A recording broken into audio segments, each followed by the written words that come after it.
నా పేరు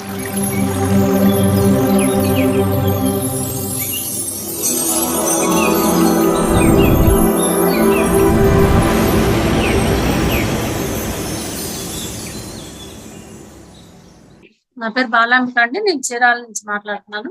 మనందరి గురువు గారు అయినటువంటి డాక్టర్ బ్రహ్మశ్రీ పత్రిజీ గారికి, అలాగే డాక్టర్ జీకే గారికి, ఇక్కడ ఉన్నటువంటి మీ అందరికి, అలాగే నా తల్లిదండ్రులకి నేను నా ఆత్మ ప్రణామాలు తెలియజేసుకుంటున్నాను అండి. నిన్న మనము మిలారెపే గారి జీవిత చరిత్ర గురించి తెలుసుకోవటం మొదలు పెట్టాం కదా. నిన్న ఏంటంటే మనము వారి బాల్యం ఏ విధంగా జరిగింది, వాళ్ళు ఎంత ఉన్నత కుటుంబానికి చెందిన వారు, తర్వాత వాళ్ళ తండ్రి గారి మరణం తర్వాత వాళ్ళు ఎలాంటి దీనస్థితిలోకి వెళ్ళిపోయారు. ఆ పరిస్థితులు తట్టుకోలేక వాళ్ళ అమ్మగారు మిలారెపా గారిని క్షుద్ర విద్యలు నేర్చుకోమని చెప్పటము. అవి నేర్చుకొని ఆ క్షుద్ర విద్యలు నేర్చుకున్న తర్వాత అతను అందరిని చంపటము. ఇలా కొంతకాలం జరిగిన తర్వాత మిలారెపా గారు పశ్చాత్తాపం చెంది అసలైన జ్ఞానం కోసం, సత్యాన్వేషణ కోసం అని చెప్పి ఆ జ్ఞానం పొందటానికి అతను చేసే ప్రయత్నాలు అవన్నీ నిన్న తెలుసుకున్నామండి. అతను పశ్చాత్తాపం పొందిన తర్వాత ఎవరైనా గాని ఒక పాపం చేసినప్పుడు మనం పశ్చాత్తాపం పొందితే గనక ఆ పాపం అయితే పోదండి.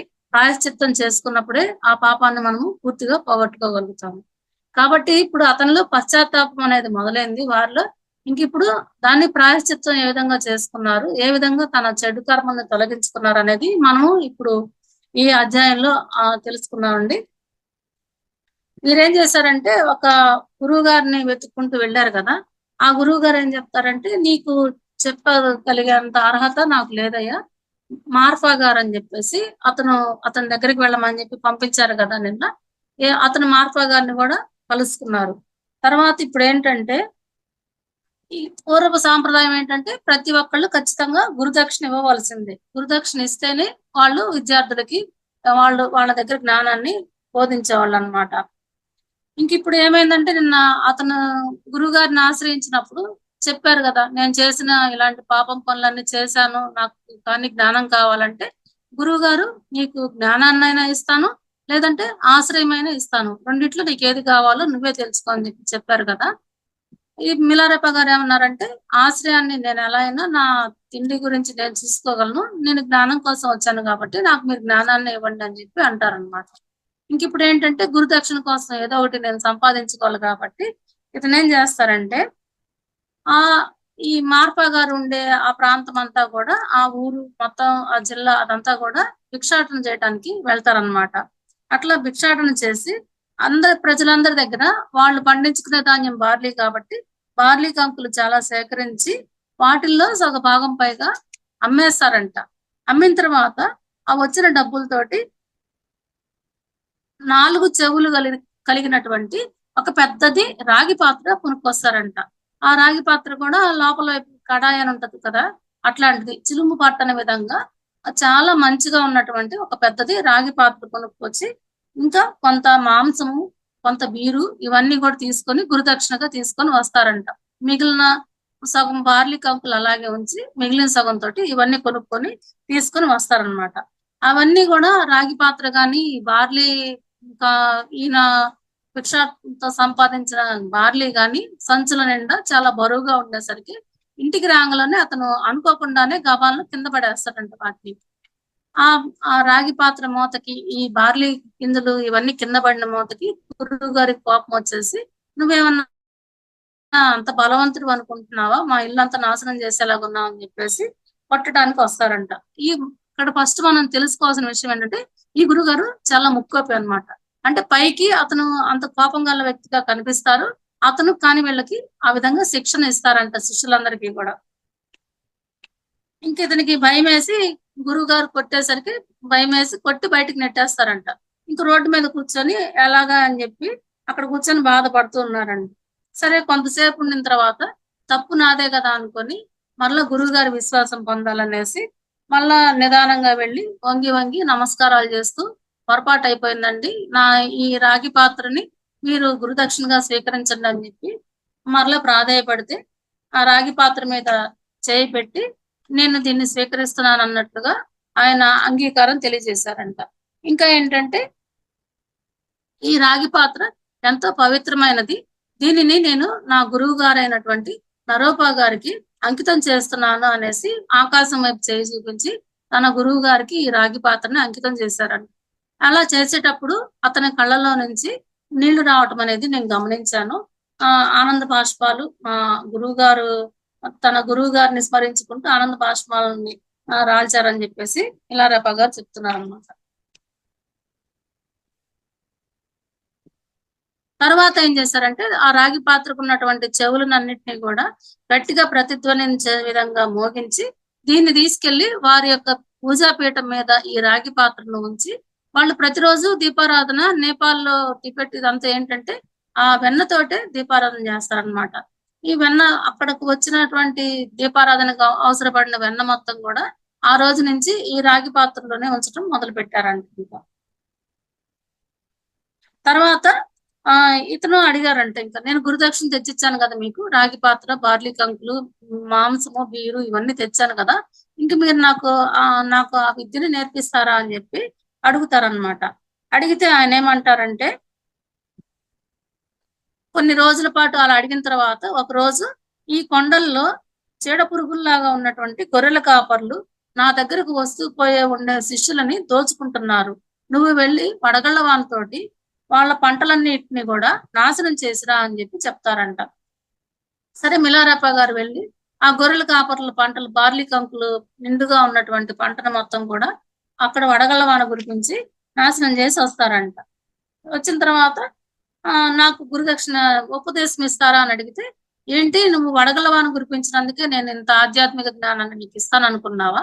నేను ఎంతో కష్టపడి భారతదేశం నుంచి నేర్చుకొని వచ్చాను ఇవన్నీ కూడా, ఈ మాత్రానికి నేను నీకు ఇవ్వను అని చెప్పేసి, సరే అదే కొండ ప్రాంతాల్లో ఇంకొక ఊరి పేరు చెప్పి అక్కడ ఉన్నటువంటి కొండ జాతి వాళ్ళు నా దగ్గరికి వచ్చే శిష్యులని, నన్ను అందరినీ దోచుకుంటున్నారు, మార్గ మధ్యలో మమ్మల్ని చాలా ఇబ్బంది పెడుతున్నారు, ఆ కొండ జాతి వాళ్ళందరినీ కూడా నీ మంత్ర విద్యలతోటి చంపిరా, అప్పుడు నేను మళ్ళా నీకు ఈ జ్ఞానాన్ని నేర్పిస్తాను అని చెప్తారండి.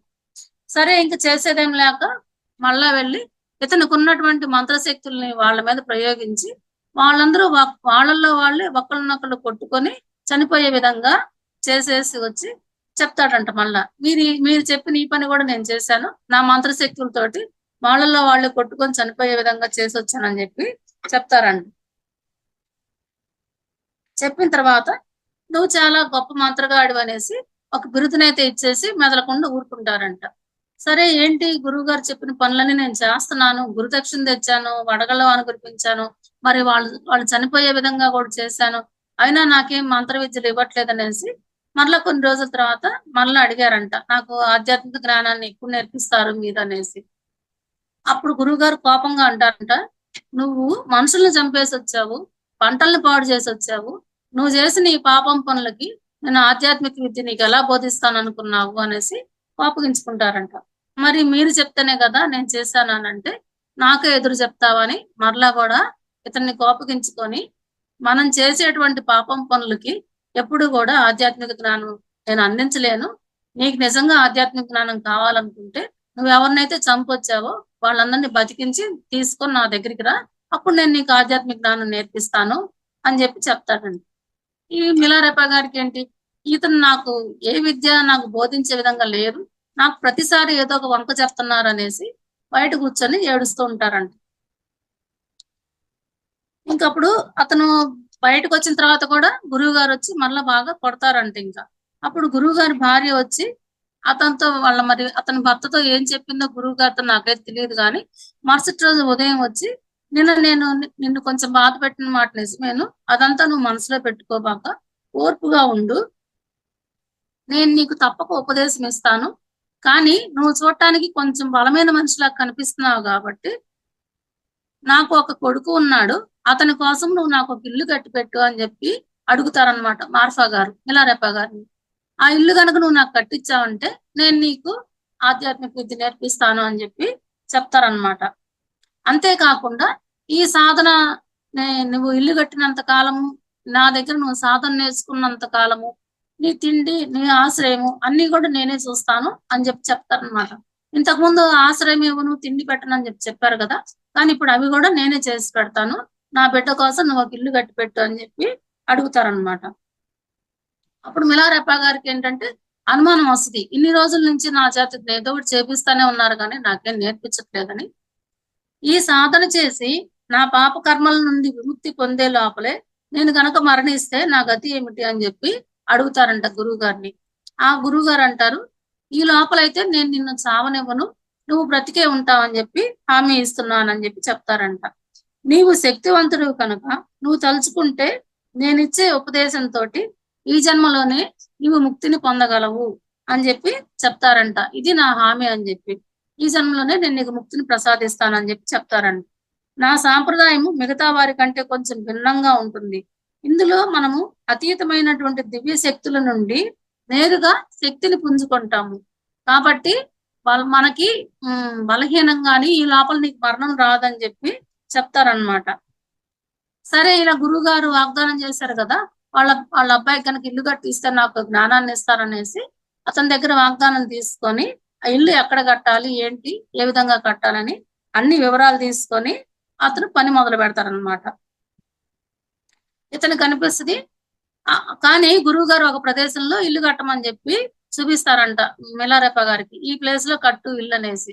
వాస్తవంగా అయితే ఆ ప్లేస్ లో అంతకుముందు గురువు గారు ఇల్లు కట్టుకోబోతుంటే అక్కడ ఉన్న స్థానికులందరూ తీవ్రంగా వ్యతిరేకిస్తారంట, ఆ ప్లేస్ లో మీరు కట్టుకోవడానికి మీకు హక్కు లేదు అనేసి. మళ్ళీ ఇంకొకటి ఏంటంటే, గురువు గారు నా ద్వారా తనని నివేదించే గొర్రెల కాపరులని, కొండ జాతి వాళ్ళని అందరినీ చంపించేసి తనకు వ్యతిరేకమైన వాళ్ళందరినీ కూడా అడ్డం లేకుండా చేసుకున్నారు, నన్ను మాత్రం ఇబ్బంది పెడుతున్నారు అనే ఉద్దేశంతోనే మిలారెప్ప గారు పనిచేయటం మొదలు పెట్టారనమాట. ఇక్కడ ఈ ఇల్లు కట్టడం మొదలు పెట్టిన తర్వాత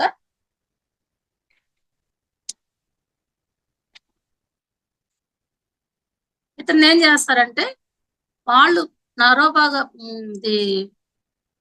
మార్ఫా గారు ఉన్నటువంటి ఆ ఇంటికి తూర్పు దిక్కుగా ఒక పెద్ద కొండ ఉంటుందంట.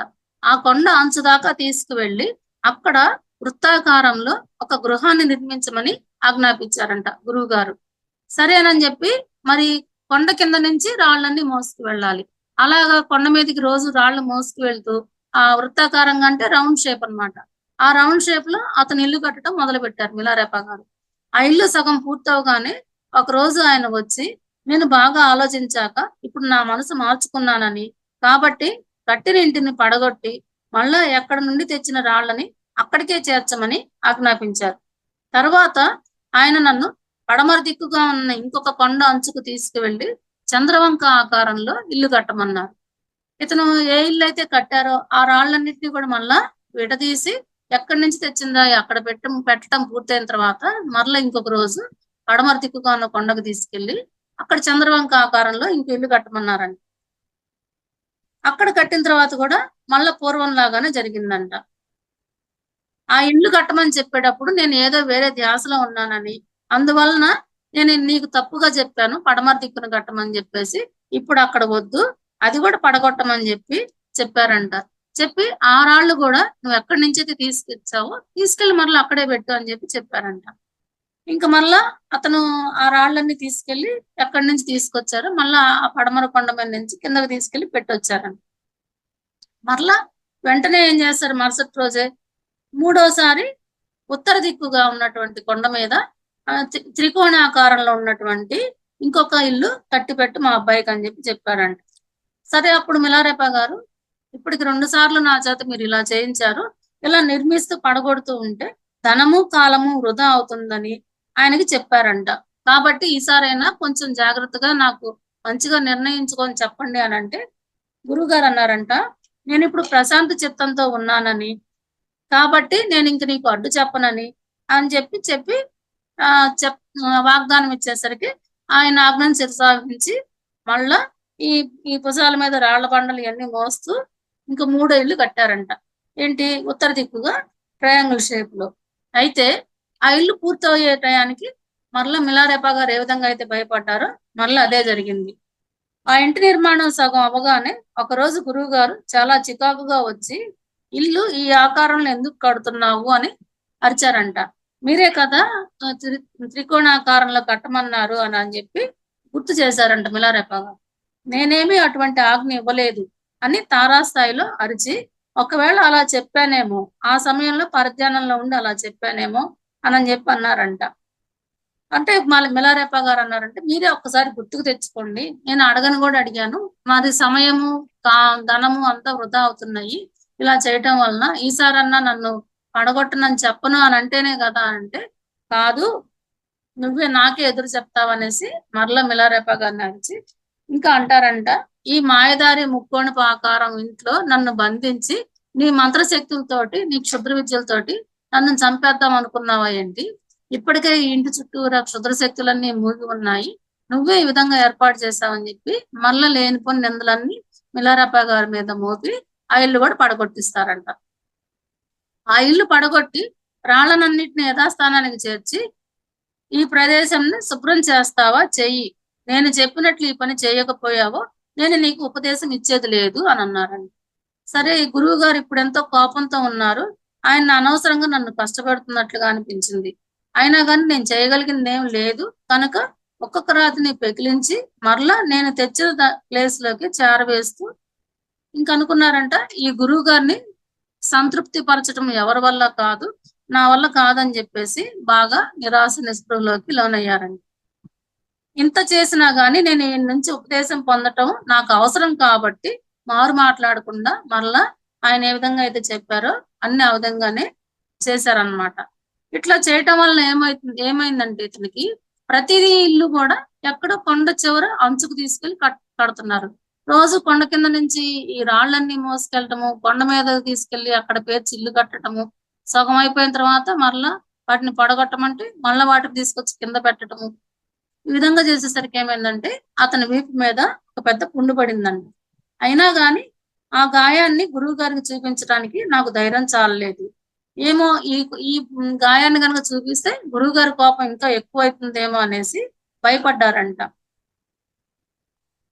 ఒకవేళ పని చేయటం తప్పించుకోవడానికనేసి పుండు పడిందని అబద్ధం చెప్తున్నావా అని గురువుగారు ఏమన్నా అరుస్తారేమో అనేసి మిలారేప గారు చాలా భయపడ్డారంట. ఆఖరికి గురువుగారి భార్యకు కూడా ఇతనేమి చూపించలేదు. అయితే ఏంటంటే ఇక్కడ గురువుగారి భార్య ఈ మిలారేప గారిని కన్న తల్లిలాగా ప్రేమగా చూసుకునేదంట. తన బిడ్డతో పాటు సమానంగా. ఆవిడ కూడా బాధపడుతూ ఉంటారంట. ఓర్పు వహించిన ఆయన గురువుగారు ఎన్నో రోజులు ఉండదు. నీకు ఎట్లా అయినా గాని ఉపదేశం ఇస్తారు. ఈ విధంగానే అతన్ని బుజ్జగిస్తూ ఉండేదంట. ఎప్పటికప్పుడు ఏడ్చినప్పుడు ప్రేమగా కన్నతల్లిలాగా అతన్ని ఆ బాధను తొలగిస్తూ ఉండేవాళ్ళంట గురువుగారి భార్య. అయినా గాని ఆవిడకి కూడా చెప్పకుండా మౌనంగానే ఆ పుండు మీదే రాళ్ళు పెట్టుకొని మోసుకుంటూ వెళ్తూ ఉన్నారంట. సరే ఇంకా ఒకరోజు ఆయన భార్యకి బాధేసి చెప్పిందంట భర్తతో. అతను పాపం ఆ పిల్లవాడు ఎంతో అలసిపోతున్నాడు. పొద్దస్తమానం కొండ మీదకి రాళ్ళు మోసుకెళ్తున్నాడు. ఇల్లు కడుతున్నాడు ఒక్కడే. మళ్ళా ఇప్పదీసి కింద పెట్టిస్తున్నారు. అతన్నెందుకు మీరంతగా ఇబ్బంది పెడుతున్నారు అనేసి కొంత అన్నా గాని జ్ఞానాన్ని బోధించండి అని జెప్పి ఆవిడ భర్త దగ్గర ప్రాధేయపడ్డారంట గురువుగారి భార్య. సరే గురువుగారు అన్నారంట, "నువ్వు వెళ్లి అన్నం వండి వాడిని కూడా భోజనానికి పిలువని" చెప్పారంట. సరే ఆవిడ వెంటనే భోజనం తయారు చేసి మిలారేప గారిని గూడా భోజనానికి పిలిచారంట. "ఒరేయ్ మంత్రగాడా! నేను చేసిన పనులకు నిన్నట్లాగా నన్ను నిందించకు. ఇప్పుడు నేను నీకు కొంత బోధిస్తాను" అని జెప్పేసి 3 విధాలైనటువంటి త్యాగాలని గురించి ఇతనికి బోధించారంట మిలారేప గారికి. సరే కొంతన్నా గాని అతను ఎంతో కొంత మీరు చెప్పిన పనులు ఎదురు చెప్పకుండా చేస్తున్నాడు కదా! ఎంతో కొంత జ్ఞానం బోధించండి. లేకపోతే అతను పూర్తిగా నిరాశకు లోనవుతున్నాడని గురువుగారి భార్య ప్రాధేయపడేసరికి ఆ 3 రకాలైనటువంటి త్యాగాల గురించి ఇతనికి బోధించారంట. ఆయన చెప్పిన తర్వాత ఇది కేవలము నేను చెప్పిన బోధ మాత్రమే.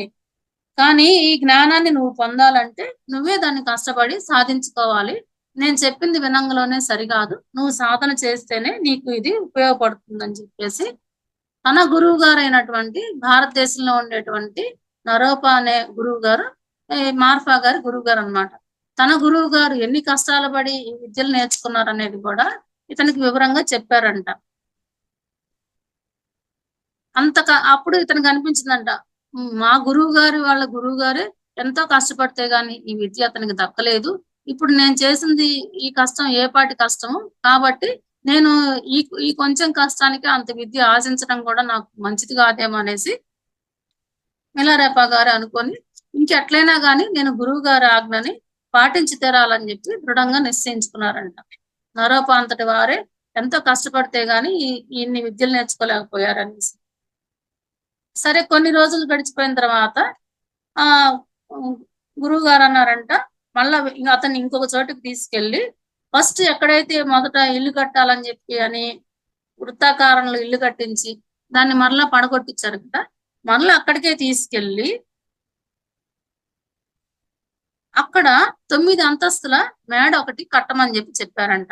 ఈసారి నేను దానిని పడగొట్టమని చెప్పనని, నేనెంతో కాలంగా పొందాలని తప్పించిపోతున్న ఉపదేశాన్ని నాకు తప్పక ప్రసాదిస్తానని ఎంతో నమ్మకంగా నాకు ఆయన వాగ్దానం చేశారు. మరలా అక్కడ ఫస్ట్ ఎక్కడైతే తూర్పు వైపున కొండ మీద ఉంచిన రౌండ్ షేప్ లో ఇల్లు కట్టమన్నారో పడగొట్టించారు కదా, అక్కడ 9 అంతస్తుల భవనం ఒకటి తన కొడుకు కోసం అని కట్టమని చెప్పారంట. అంతకుముందు నేను పొందిన అనుభవం దృష్ట్యా గురువు గారికి ఇదివరకు ఇళ్ల విషయంలో ఏమైందో ఆయనకు ఒకసారి గుర్తు చేస్తూ కిందటిసారి మీరు నాకు ఇచ్చిన ఆజ్ఞలకు సాక్ష్యం చూపించమని అడిగారంట. మీరు ప్రతిసారి ఇలాగే చెప్తున్నారు, మరలా వద్దంటున్నారు. నాకు ఈసారి మాత్రం నాకు ఏదైనా సాక్ష్యం ఉండాలి, మీరే నేను ఎప్పుడు కట్టమన్నాను అని మరలా నన్నే అంటున్నారు కాబట్టి ఈసారి నాకు ఎవరైనా సాక్ష్యంగా ఉంటేనే నేను ఈ పని మొదలు పెడతానని చెప్పారంట. అని మీ భార్యని మన ఇద్దరి మధ్య సాక్ష్యంగా ఉంచండి, ఈ 9 అంతస్తుల మేడ కనుక నేను కడితే ఇంక దాన్ని పడగొట్టమని నేను చెప్పననేసి మీ గురువు గారి భార్యని సాక్ష్యంగా ఉంచమని అతను అడిగారంట మిలారేపా గారు. ఆవిడ విని అన్నారంట, ఉండమంటే ఉంటానయ్యా, నాకేం బాధ లేదు, కానీ మీ గురువు గారి సంగతి నీకు తెలుసు కదా, ఆయనకి ఎంత కోపము.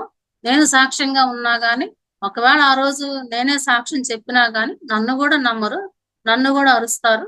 ఆయనకి శ్రీకృత కోపి అయినా ముక్కోపి త్వరగా కోపం వస్తుంది, ఆ సంగతి నీకు తెలుసు కదా. నేను సాక్ష్యంగా ఉండటం వలన నీకు నాకు ఇద్దరికి ఏం ఉపయోగం లేదని చెప్తారంట. సరే ఇంక చేసేదేం లేక మరలా ఆ 9 అంతస్తుల బిల్డింగ్ కట్టడానికి ఇతను పని మొదలు పెడతారు. అయితే ఈసారి ఏమవుతుందంటే ఇదే ఆశ్రమంలో ఈ గురువు గారి దగ్గర విద్య నేర్చుకునేటువంటి జ్యేష్ఠ విద్యార్థులు అంటే మిలారేపా గారికి సీనియర్స్ అన్నమాట. వాళ్ళు ఏం చేస్తారంటే ఇతను పడే బాధ చూడలేక ఒక చాలా పెద్దది బండరాయి ఉంటదంట, అది ముగ్గురు కలిపి మోయగలిగేంతటి బండరాయి. ఆ బండరాయిని వాళ్ళ ముగ్గురు కలిపి కొండ మీదకి తీసుకొచ్చి అక్కడ నిలబెడతారంట. దీన్ని ఆధారంగా చేసుకొని నువ్వు 9 అంతస్తుల భవనం కట్టు, దీన్ని పునాదిగా చేసుకోనని చెప్తారంట. సరే ఇంకా అతను ఆ రాయిని ఆధారంగా చేసుకొని ఇల్లు కట్టడం మొదలు పెడతారు. ఒక అంతస్తు అయిపోయి 2వ అంతస్తు కూడా పూర్తయ్యే సమయానికి గురువు గారు వస్తారంట. ఏంటి ఆ ఇల్లు ఎలా ఉందో చూద్దామనేసి.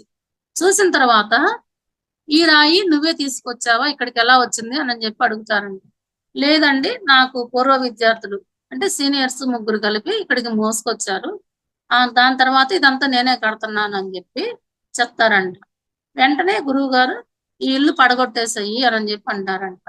మీరు నాకు వాగ్దానం ఇచ్చారు, ఇంకెప్పుడు నేను ఇల్లు పడగొట్టమని చెప్పనని అని గుర్తు చేస్తారంట మిలారేపా గారు. అవును, నేను వాగ్దానం ఇచ్చిన మాట నిజమేను, మరి ఇందులో నువ్వు ఇతరుల సహాయం తీసుకోమని నేనేమైనా చెప్పానా ఏంటి? నువ్వు ఆ ముగ్గురు సహాయం తీసుకున్నావు కాబట్టి ఇది నువ్వు సొంతంగా కట్టినట్లేం కాదు, నువ్వు ఖచ్చితంగా దీన్ని పడగొట్టు తీరాల్సిందే అని మళ్ళా ఆజ్ఞాపిస్తారంట.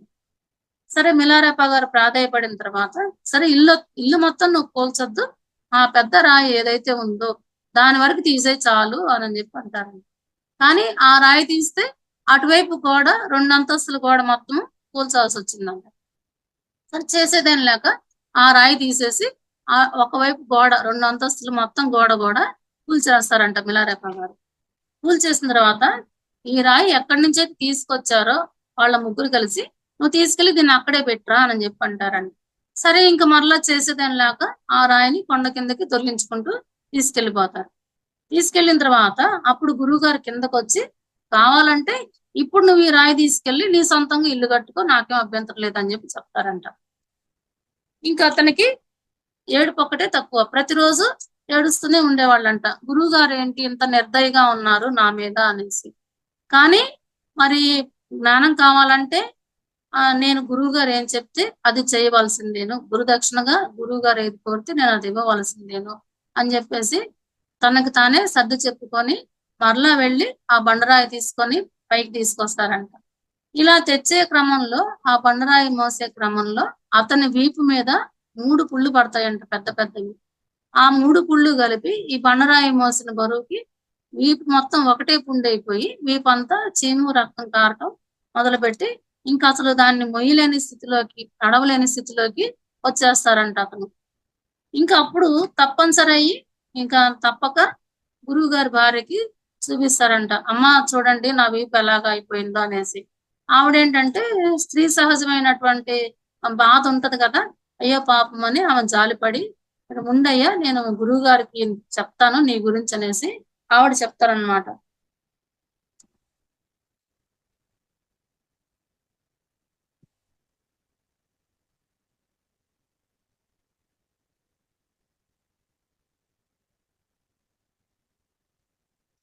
ఇంకా తర్వాత ఏమైందంటే వీళ్ళిక్కడ ఆ ఇల్లు కట్టడానికి అంతకుముందు గ్రామస్తులు ఒప్పుకోలేదు కదా! కానీ ఏంటంటే ఒకసారి ఎటు పడగొట్టిచ్చారు కాబట్టి మరలా ఇప్పుడు గూడా రెండోసారి ఇల్లు కట్టించినా మరలా పడగొట్టిస్తారులే. ఎప్పటికైనా ఆ ప్లేస్ మనదేలే అనేసి గ్రామస్తులు అనుకుంటూ ఉన్నారంట. అయితే ఏంటంటే ఈసారి గురువుగారు దాన్ని పడగొట్టించలేదు. 3 అంతస్తులు, 4 అంతస్తులు అయిందాకా కూడా అలానే కట్టిస్తూ ఉండేసరికి చివరికేమైందంటే ఇంతకాలం నుంచి అది ఆ గురువుగారి ఆధీనంలో ఉంది కాబట్టి, ఆ స్థలం అతనికే చెందుతుందనేసి చట్టపరంగా అతనికి తీర్పు వస్తుందంట. ఇంకందుకని అది కూడా అందుకని గ్రామస్తులేం చేయలేకపోతారంట. అది కూడా కాకుండా ఏంటంటే, అక్కడున్నటువంటి గురువుగారు చేసేటువంటి తపస్సు మూలంగా ఒక మంచి వైబ్రేషన్స్ ఆ ప్రజల మనసుల్లోకి వెళ్ళి, ఇంకా వాళ్ళు గూడా వ్యతిరేకించకుండా దీనికి ఓకే చెప్పేస్తారు. సరేనంటారంట వాళ్ళు ఇల్లు కట్టుకోవటానికి. ఈ విధంగా ఇతనికి చేతనైనంత వరకి దాన్ని చేస్తా ఉంటారనమాట.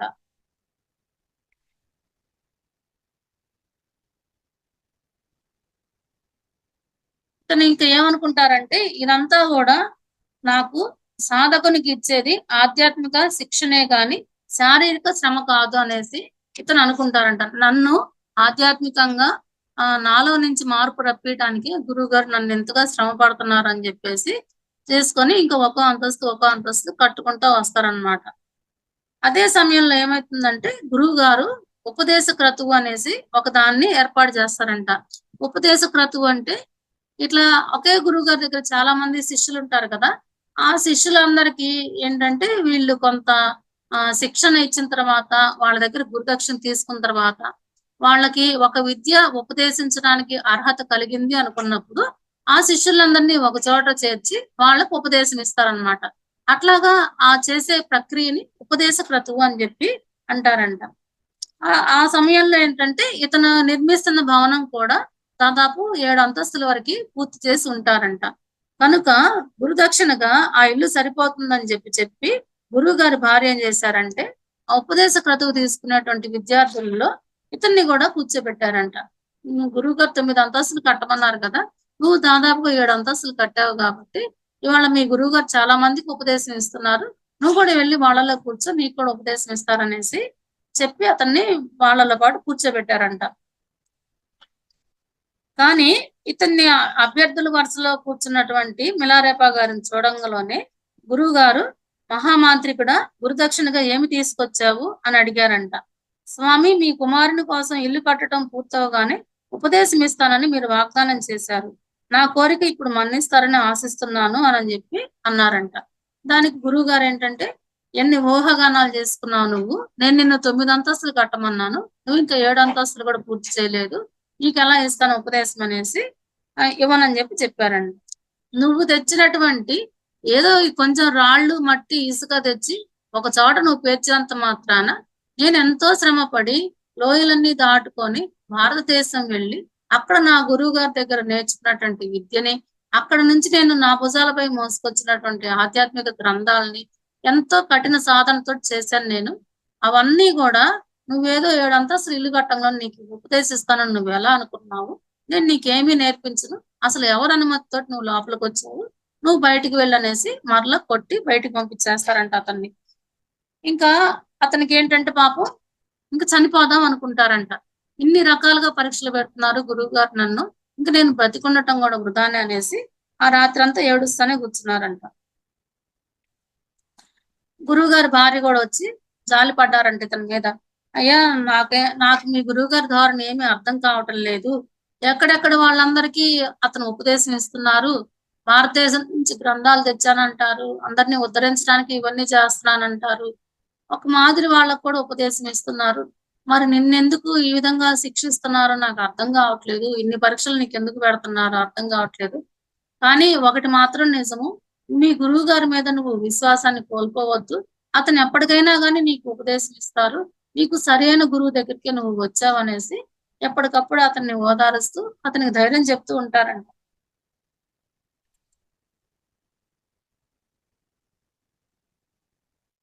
మరుసటి రోజు ఉదయం ఏం చేస్తారంటే గురువుగారు మరలా ఇతను రాత్రంతా ఏడుస్తూ అక్కడే కూర్చున్నారు కదా!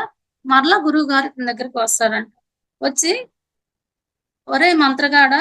ఇప్పటి వరకు నువ్వు కడుతున్న ఇంటిని అంతటితో ఆపేసి 12 స్తంభాలతో పెద్ద చావడి గల మంచి భవనాన్ని నిర్మించు. ఈ పని పూర్తవ్వగానే ఈసారి నీకు తప్పక ఉపదేశం ఇస్తాను" అని చెప్పారంట. ఆ 9 అంతస్తుల భవనాన్ని 7 అంతస్తుల వరకు నిర్మించారు కదా! దాన్ని అంతటితో ఆపేసి 12 స్తంభాలు గలటి ఒక పెద్ద చావడితోటి నాకొక భవనాన్ని నిర్మించు. అప్పుడు నేను నీకు ఉపదేశం ఇస్తానని చెప్పారంట. సరే ఇంకా ఆ 9 అంతస్తుల భవనాన్ని అంతటితో ఆపి మళ్ళా దీనికి పునాదులు తీయటం మొదలుపెట్టారనమాట. సరే మార్ఫా గారి భార్య ఏం చేశారంటే ఇతనికి ఆ పని చేయటానికైనా అతనికి బలం కావాలి కదా అనేసి అతనికి మంచి ఆహారాన్ని, బీరుని అన్నీ అందిస్తూ ఎప్పటికప్పుడు సలహాలు ఇస్తూ ఈ విధంగా చెయ్యయ్యా, ఈ విధంగా చెయ్యి అని చెప్పి తన యొక్క సానుభూతిని ఆ విధంగా ఆ పిల్లవాడి మీద తెలియజేస్తూ ఆవిడ ఎంతో అండగా ఉన్నారంట. ఈ ఈ ఇల్లు నిర్మాణం పూర్తవుతూ ఉండంగా గురువుగారి దగ్గరికి ఇదివరకటి కంటే కూడా ఉత్తమమైనటువంటి ఉపదేశం కొరకు ఇంకొక శిష్యుడు వచ్చారంట. అప్పుడు గురుపత్ని ఏం చేశారంటే ఇతని దగ్గరికి వచ్చి, రేపు మరలా ఇంకొక కొత్త విద్యార్థి వచ్చారు ఉపదేశం కోసం. గురువుగారు అతనికి ఉపదేశం ఇస్తున్నారు. నేను నువ్వు కూడా వెళ్ళి అతని పక్కన కూర్చో. నీకు కూడా ఉపదేశం ఇస్తారు. నేను మాట్లాడతాను గురువుగారితో అనేసి ఇంట్లో నుంచి కొంత వెన్న ముద్ద, ఉన్ని బట్టలు, రాగి పాత్రలు ఇవన్నీ మిలారేపా గారికి ఇచ్చి వీటిని తీసుకెళ్లి గురుదక్షిణగా ఇచ్చి మీ గురువు గారికి రేపు నువ్వు ఉపదేశం తీసుకో అని చెప్పారంట. ఇతనికి ఏంటంటే ఇవన్నీ సరే ఎక్కడి నుంచి తెచ్చావు నువ్వు ఇవన్నీ అని గురువు గారు అడుగుతారన్న ఆలోచన కూడా లేకుండా ఏంటంటే ఎప్పుడెప్పుడు ఆత్మజ్ఞానం పొందుదామా అనే తపనతోనే ఉన్నారు మిలారేపా గారు. ఆయన ఏం చేస్తారంటే ఆ రాగి పాత్రని, ఉన్ని దుస్తుల్ని, వెన్నని ఇవన్నీ తీసుకొని వెళ్ళి మంత్రోపదేశం కోసం అని చెప్పేసి ఆ విద్యార్థి పక్కన కూర్చున్నారంట. అక్కడ కూర్చోంగలోనే గురువు గారు వచ్చి, "ఓ మంత్రగాడ ఎందుకు ఇక్కడ కూర్చున్నావు" అని చెప్పి అడిగితే ఉపదేశం కోసం వచ్చాను అని అన్నారంట. మరి గురుదక్షిణ తెచ్చావా అని అడగంలోనే ఆవిడిచ్చినటువంటి రాగి పాత్ర అవన్నీ తీసుకొచ్చి ఇచ్చేసారంట. ఇదిగో ఇదే అండి గురుదక్షిణ అనేసి. ఇవన్నీ నావేను. ఇంతకు ముందుగా వేరే శిష్యులు వచ్చి ఇచ్చెళ్ళారు అని చెప్పి నా ఇంట్లో వస్తువుల్ని దొంగతనం చేసి మరలా నాకే గురుదక్షిణగా సమర్పిస్తున్నావా, ఎలా ఇస్తావనేసి ఇంకా అతన్ని బాగా కొట్టడం మొదలు పెట్టారంట. మరలా పాదాలతో తన్నుకుంటూ మరి బయట దాకా ఈడ్చుకొచ్చేసారంట మిలారేపా గారిని గురువు గారు. నా ఇంట్లోనే దొంగతనం చేసి నాకే గురుదక్షిణగా ఇస్తావా అనేసి. తర్వాత ఇతను ఏంటంటే మరి గురువుగారు అందరితో మంచిగా ఉంటున్నారు, నా ఒక్కడితోనే ఎందుకు ఇలా ఉంటున్నారు అనేసి బాధపడి ఆ రోజంతా బాధపడిన తర్వాత చివరికి అతను ఒక నిర్ణయానికి వస్తారంట.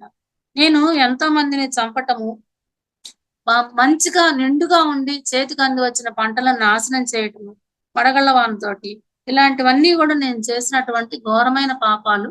వీటన్నిటినీ కూడా ఈ ఈ ఈ ఇంత నేను చెడు కర్మ మూటగట్టుకున్నాను కాబట్టి ఆ చెడు కర్మ పోవటానికి నేను ఆ మూలంగానే నేను ఇన్ని కష్టాలు పడుతున్నాను. లేకపోతే ఆధ్యాత్మిక సాధనలు అభ్యసించడానికి నాకు ఇంకా తగిన సమర్థత రాలేదని నన్ను గురువు గారు అనుకుంటున్నారా? నేను ఇన్ని చెడు కర్మలు చేశానని నాకు ఉపదేశం ఇవ్వట్లేదా? లేకపోతే నాకు ఇంకా అంత సమర్థత లేదని చెప్పి ఇవ్వట్లేదా అని ఇన్ని రకరకాలుగా ఆలోచించుకుంటూ ఉన్నారంట. లేదంటే గురువు గారికి నేనంటే ఇష్టం లేదా అని చెప్పి రకరకాలుగా బాధపడుతూ చివరికి ఏమనుకున్నారంటే ఆధ్యాత్మిక విద్య లేనటువంటి జీవితమే కాదు, ఇలాంటి జీవితాన్ని జీవించే కంటే కూడా ఆత్మహత్య చేసుకోవటమే నయం అనేసి ఆత్మహత్య చేసుకుందాం అని చెప్పి ఆ ప్రయత్నాలు మొదలు పెట్టారండి. అప్పుడే గురువు గారి భార్య వచ్చి ఆత్మహత్య చేసుకునే ఉద్దేశంలో ఇతను ఉన్నాడని చెప్పి అతని మొహం చూసి ఆవిడ గమనించారంట. చాలా నిరాశగా ఉన్నాడనేసి. ఆవిడేం చేశారంటే, ఆ రోజు మరి భోజనాలు అవన్నీ పెట్టారు కదా! ఉపదేశం ఇచ్చేటప్పుడు ఆవిడ వంతుగా వచ్చినటువంటి ప్రసాదాన్ని తీసుకొచ్చి మిలారెప్ప గారికిచ్చి, "ఇదన్నా తినయ్యా! నువ్వు ఉదయం నుండి ఏడుస్తూనే ఉన్నావు, దెబ్బలు తిన్నావు. అది కాకుండా నీ వీపంతా పుండ్లు పడిపోయినియి. చాలా అలసిపోయి ఉన్నావు నువ్వు. ఈ ప్రసాదమన్నా తీసుకో. కొంతన్నా నీకు ఆకలి తీరుతుందనేసి తన వాటాకి వచ్చిన ప్రసాదాన్ని గురువుగారి భార్య తీసుకొచ్చి ఈయనకిచ్చిందంట. అయినా గాని అతనికి ఆ ఆకలి గూడా వేయలేదంట. ఏమి తినాలని గూడా అనిపించలేదు. నేనెప్పుడూ ఆహ్, ఈ విద్యకి అర్హత కోల్పోతున్నాను. నేనెప్పటికి నేర్చుకోగలను. నేనెప్పుడు నా కర్మలన్నిటిని తొలగించుకోగలను. ఇదే ధ్యాసలోనే ఉంటున్నారనమాట ఆయన. సరే మరుసటి రోజు మరలా గురువుగారొచ్చి ఫస్ట్ 9 అంతస్తుల భవనము, మరలా ఆ 12 స్తంభాలతోటి చావడి వేసి ఇంకొక భవనము.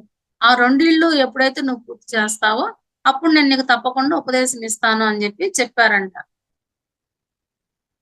సరే ఇతను వెళ్లి ఏం చేశారంటే, ఆ వీపు మీద మూడో పుండు లేచింది కదా! ఆహ్, అప్పటిదాకా కూడా ఈయన సరే కట్టుబడి అలానే చేస్తూనే ఉన్నారనమాట. దాని నుంచి చీము, నెత్తురు కారటం మొదలుపెట్టడం తర్వాత ఇంకేం చేశారంటే తట్టుకోలేక గురువుగారి భార్యకి చూపించారంట. ప్రేమమూర్తి అయినటువంటి ఆ తల్లికి నాకు చూపించక తప్పలేదు. నా వీపు పరిస్థితి ఎలా ఉన్నదో చూసి గురువుగారికి భార్య గూడా ఆవిడ గూడా కళ్ళనీళ్లు పెట్టుకున్నారంట. నాకు గురువుగారు ఒక ఇల్లు కడితేనే నాకు ఉపదేశం ఇస్తానన్నారు. ప్రతిసారి నా చేత ఇల్లు కట్టిస్తున్నారు, పడగొట్టిస్తున్నారు. మీరైనా గాని నా తరపున మాట్లాడి నా యందు దయ చూపండి. నాకు జ్ఞానాన్ని ప్రసాదించేలాగా మీరే గురువుగారితో మాట్లాడండి అని చెప్పి ఆవిడని మళ్ళా ప్రార్థించారంట. సరే ఆవిడ ఏడుస్తానే వెళ్లి గురువుగారితోటి ఆ మంత్రగాడి శరీర పరిస్థితి చాలా అధ్వాన్నంగా ఉన్నది. ఈ కట్టుబడి పనితో అతని కాళ్ళు, చేతులు చితికిపోయాయి. అతని వీపు మీద 3 పుండ్లు పడి రక్తం కారుతూ ఉన్నాయి. నేను జీను మోస్తూ వీపంతా పుండ్లు పడిన గాడిదల గురించి విన్నాను గానీ, ఇలాగా రాళ్ళని మోస్తూ మనిషి వీపు పుండు పడతం అనేది నేనెక్కడా వినలేదు. ఎందుకు మీరింత నిర్దయగా ఉన్నారు ఆ బిడ్డ మీద అనేసి ఆవిడ గురువుగారితో కోపంగానే మాట్లాడారంట. చాలా బాధపడ్డారంట ఆవిడ. ఊర్లో గనక అందరికి ఈ విషయం తెలిస్తే మీ పరువే పోతుంది. మిమ్మల్ని చాలా కఠినాత్ముడిగా భావిస్తారు ఊరి ప్రజలందరూ కూడా. ఆ పిల్లవాడిని మీరు ఇంతకంటే ఎక్కువ బాధ పెట్టకండి అనేసి ఆవిడ ప్రాధేయపడతారంట.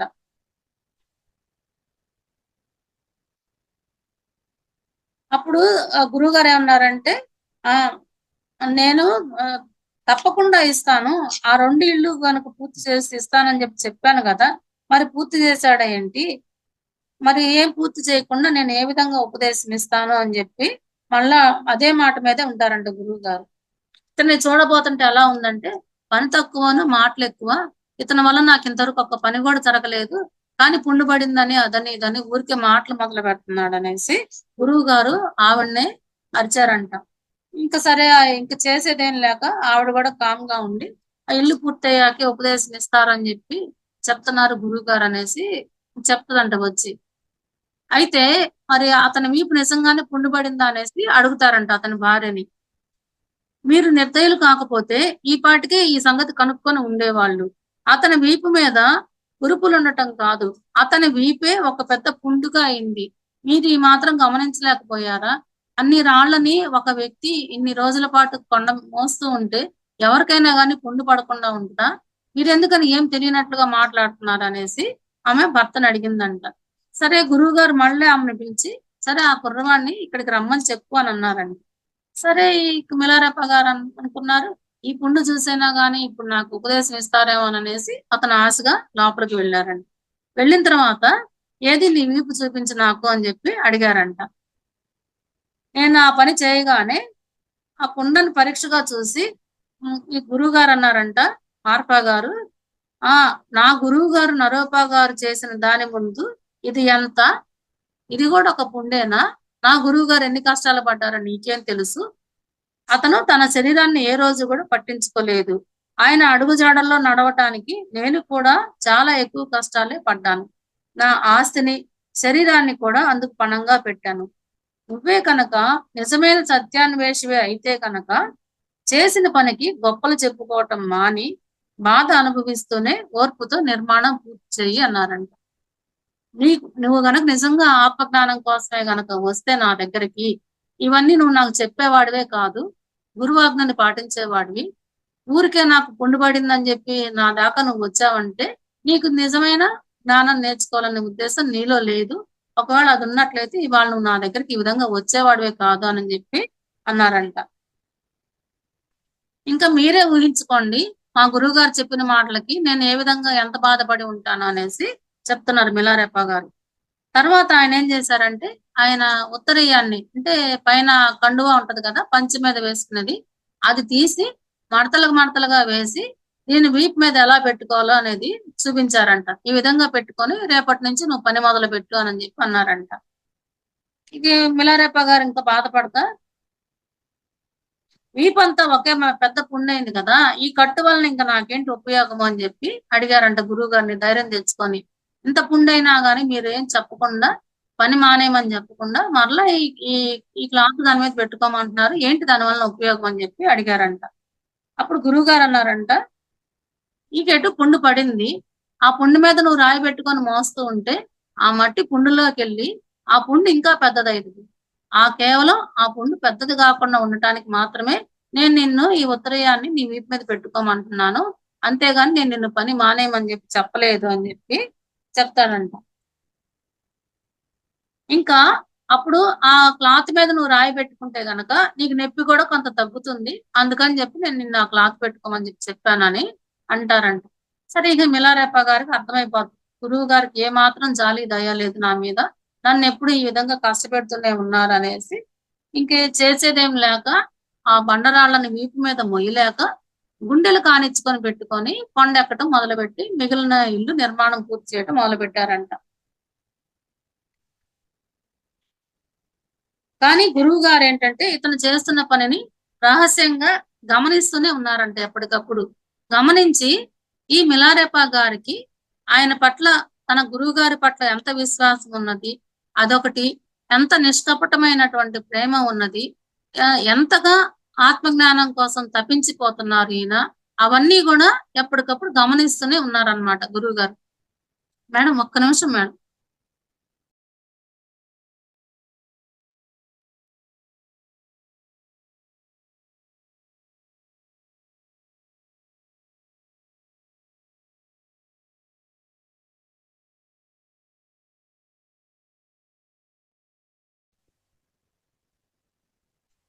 Sorry madam. అతను కానీ చాటుగా మాత్రం ఆనంద బాష్పాలు రాలుస్తూనే ఉన్నారంట, నాకింత గొప్ప శిష్యుడు దొరికాడు అనేసి. కానీ ఇతని ముందు మాత్రం ఏ రోజు అతను బయటపడలా, ఇంకా ఇతని పట్ల క్రూరంగానే ప్రవర్తిస్తూ ఉన్నారంట. ఇంకా ఆఖరికి ఏంటంటే ఆ వీపు మీద కురుపు చాలా పెద్దదయ్యి నొప్పి దుర్లభమైపోయి ఇంకా అతను అలసిపోయి అతని శరీరం సహకరించక పని ఆపేయవలసి వచ్చిందంట.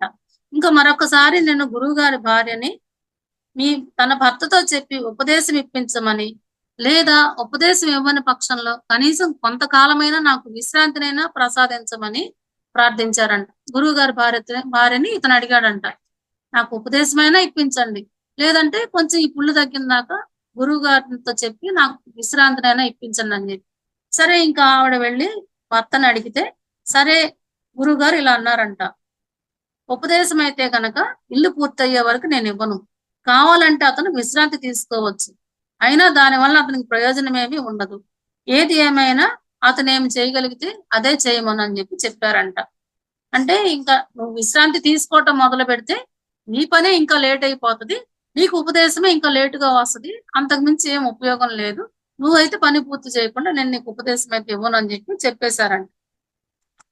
సరే గురువుగారి భార్య ఏంటంటే ఆ గాయాలు మానేదాకా కొన్ని రోజులు విశ్రాంతి తీసుకోమని చెప్పి చెప్పారంట. ఈ గాయాలు ఇంకా శాంతం పూర్తిగా నయమవ్వక ముందే గురువు గారు ఏంటంటే త్వరలో మళ్ళా పని ప్రారంభించని చెప్పి చెప్పారంట. ఈ పని ప్రారంభించబోయే లోపల ఏంటంటే పాపం గురువు గారి భార్య ఏమో ఎప్పటికప్పుడే ఇతనికి మంచి చేయాలని చూస్తున్నారు, కానీ అది బెడిసి కొట్టి ఇతనికి ఇంకా ఇంకా లేట్ అయిపోతుంది అనమాట ఉపదేశం పొందటం అనేది. ఒకసారి వచ్చేసి వేరే వాళ్ళు ఇచ్చిన కానుకలు ఇచ్చి వెళ్ళి ఉపదేశం తీసుకోమని, ఇంకొకసారి కూడా అట్లాగా వాళ్ళ పక్కన వెళ్ళి కూర్చోమని, అట్లాగే ఎప్పటికప్పుడు ఇతనికి మేలు చేయాలని చూస్తున్నారు ఆవిడ జాలితోటి. మిలారెప్ప గారికి ఏంటంటే అది ఇంకా ఇంకా లేట్ అయిపోతుందనమాట. ఇప్పుడేం చేశారంటే గురువుగారి భార్య ఒక పథకం వేశారంట. అదేంటంటే, నువ్వు కొంత బార్లీ పిండి అది మూటగట్టుకొని నువ్వు ఇంట్లోంచి వెళ్ళిపోతున్నట్టుగా యాక్షన్ చెయ్యి. ఈ గురువు గారితో నేను భరించలేనని చెప్పేసి, నేనొచ్చి నిన్ను బతిమలాడుకుంటూ ఉంటాను. ఎట్లాగో అట్లా నువ్వు ఇక్కడే ఉండయ్యా, గురువుగారి చేత నేను నీకు ఉపదేశం ఇప్పిస్తానని నేను నిన్ను బతిమలాడుతూ ఉంటాను. నువ్వేమో కాదు నేను వెళ్ళిపోవాల్సిందే అని వెళ్ళిపోతున్నట్టుగా యాక్షన్ చేయనేసి చెప్తారంట. ఒక బార్లీ పిండి కొంత మూట కట్టేసి అది ఇతనికిచ్చేసి, నువ్వు కొంచెం దూరం వెళ్ళు. అంటే గురువుగారి ఇంట్లో నుంచి చూస్తే వీళ్ళిద్దరూ కనిపిస్తారు. వీళ్ళిద్దరి మాటలు కూడా వినిపిస్తాయన్నమాట. అక్కడి నుంచి ఇట్లా యాక్షన్ చేసి అతను నేను వెళ్ళిపోతున్నానని చెప్పానంటే, అప్పుడు గురువుగారి భార్య వెనక్కొచ్చి, పాపం ఆ పిల్లవాడు ఇంటికి వెళ్ళిపోతాడంట. మీరు చాలా ఎక్కువగా ఇబ్బంది పెడుతున్నారు. ఇప్పటికైనా అతనికి ఉపదేశం ఇవ్వండి అని చెప్పేసి నేనెళ్ళి గురువుగారిని బతిమలాడుకుంటాను అనేసి ఒక ప్లాన్ వేస్తారంట. సరే అట్లాగే ఇద్దరు కలిసి గురువుగారికి కనిపించే విధంగా ఒక ప్లేస్ లో నుంచొని వీళ్ళ మాటలు వినిపించే విధంగా ఈ విధంగా యాక్షన్ చేస్తారంట ఇద్దరు. అంటే మిలారెప్ప గారు నేను ఇంక ఈయన దగ్గర ఉండలేను వెళ్ళిపోతాను అన్నట్లుగా, గురువుగారి భార్య ఏమో కాదయ్యా లోపలికి వచ్చేసి నేను నీకు ఉపదేశం ఇప్పిస్తానని చెప్పి బతిలాడుతున్నట్టుగా వీళ్ళిద్దరు మాట్లాడుకుంటుంటే గురువుగారు చూసి, ఏంటి మీ ఇద్దరు కలిపి ఇక్కడ నాటకాలు ఆడుతున్నారా ఏంటని చెప్పి వస్తారంట. ఏం చేస్తున్నారు మీరు ఇక్కడ, ఏంటి మీ నాటకాలు అనేసి. ఆవిడేం చేస్తుందంటే గురువుగారి భార్య, ఇతను వెళ్ళిపోతానంటున్నాడు ఈ అబ్బాయి, మీరు ఎంతకీ ఇతన్ని కష్టపెడుతున్నారు కానీ మంత్రోపదేశం ఇది చేయటం లేదు, అందుకని ఇంక ఇక్కడ ఉండనని చెప్పి వెళ్ళిపోతున్నానని చెప్పి వెళ్తున్నాడు, నేనే బతిలాడుతున్నానని చెప్పి చెప్పారంట వీళ్ళ ప్లాన్ ప్రకారంగా. అయితే గురువుగారు ఏం చేశారంటే, మీ దగ్గర జ్ఞానం పొందలేని సమక్షంలో వేరే గురువుని చూసుకోవడానికి వెళ్తున్నట్లుగా చెప్తున్నాడు. నేను అతనికి మీరు త్వరలోనే ఉపదేశం ఇస్తారని చెప్పి అతను వెళ్లకుండా ఆపడానికి ప్రయత్నిస్తున్నాను అని చెప్పి చెప్పారనమాట గురువుగారి భార్య. గురువుగారు అంటారు, అదా విషయం అని చెప్పి ఇతన్ని కొట్టడానికి అని చెప్పి ఇతని దగ్గరకు వచ్చేసారంట. వచ్చి, నువ్వు ఇక్కడికి వచ్చిన వెంటనే నువ్వు నాకేం చెప్పావు, నీ అంతట నువ్వే నీ శరీరాన్ని, నీ వాక్కుని, నీ మనస్సుని నాకు అర్పించావు. మరి ఇప్పుడు ఇంకెక్కడికి వెళ్తావు? నీ శరీరము, నీ మనసు, నీ వాక్కు అంతా నా స్వాధీనం చేశావు. ఇప్పుడు నీ మీద నాకు పూర్తి హక్కులున్నాయి. ఇప్పుడు నేను నిన్ను చంపినా గాని నన్ను అడిగేవాళ్ళు లేరు. ఎందుకంటే నిన్ను నువ్వు నాకు అర్పించుకున్నావు కాబట్టి. ఇప్పుడు నువ్వు వెళ్ళటానికి ఏ హక్కుతోటి వెళ్తున్నావు అనేసి అరిచి, అయినా ఈ సంచి ఏంటి, నీ భుజం మీద సంచి ఏంటి అని చెప్పి అది లాక్కున్నారంట. ఆ లాక్కునేటువంటి ఆ ఊపికి ఏంటంటే సంచి కింద పడిపోయి అందులో ఉన్న పిండి కాస్త కింద పడింది. ఇంకా దానికి మరలా నా ఇంట్లో నుంచి బార్లీ పిండి కాజేసుకొని పోతావా అనేసి మరలా విపరీతంగా కొట్టడం మొదలు పెట్టారనమాట. అతన్ని కింద పడేసి కాళ్ళతోటి తన్ని కర్రతోటి కొట్టి బాగా ఇబ్బంది పెట్టేసి గురువుగారు కోపంగా లోపలికి వెళ్ళిపోతారనమాట.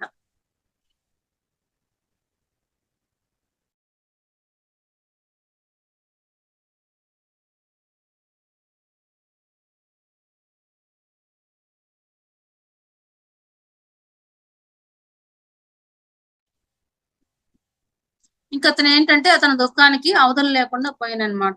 ఈ కఠినత్వానికి నేను భయపడిపోయాను. గురుపత్ని సహకారంతో నేను కుట్ర పన్నానని ఆయన భావించి అలా వ్యవహరించారని నాకు నేను సర్ది చెప్పుకున్నాను. ఒళ్ళు నొప్పులు తగ్గటానికి, ఏడవటానికని వెళ్లి పడుకున్నాను. ఎప్పటిలాగా గురుపత్ని నన్ను ఓదార్చడానికి వచ్చి బతిమలాడారు. నాటకాలకి ఆయన చెల్లించరని చెప్పి తెలిసిపోయింది. అయినా గాని నువ్వేమి బాధపడవద్దు, నిరాశ పడవద్దు, మీ గురువు గారు నీకు తప్పనిసరిగా ఉపదేశం ఇస్తారని చెప్పి చెప్పారంట.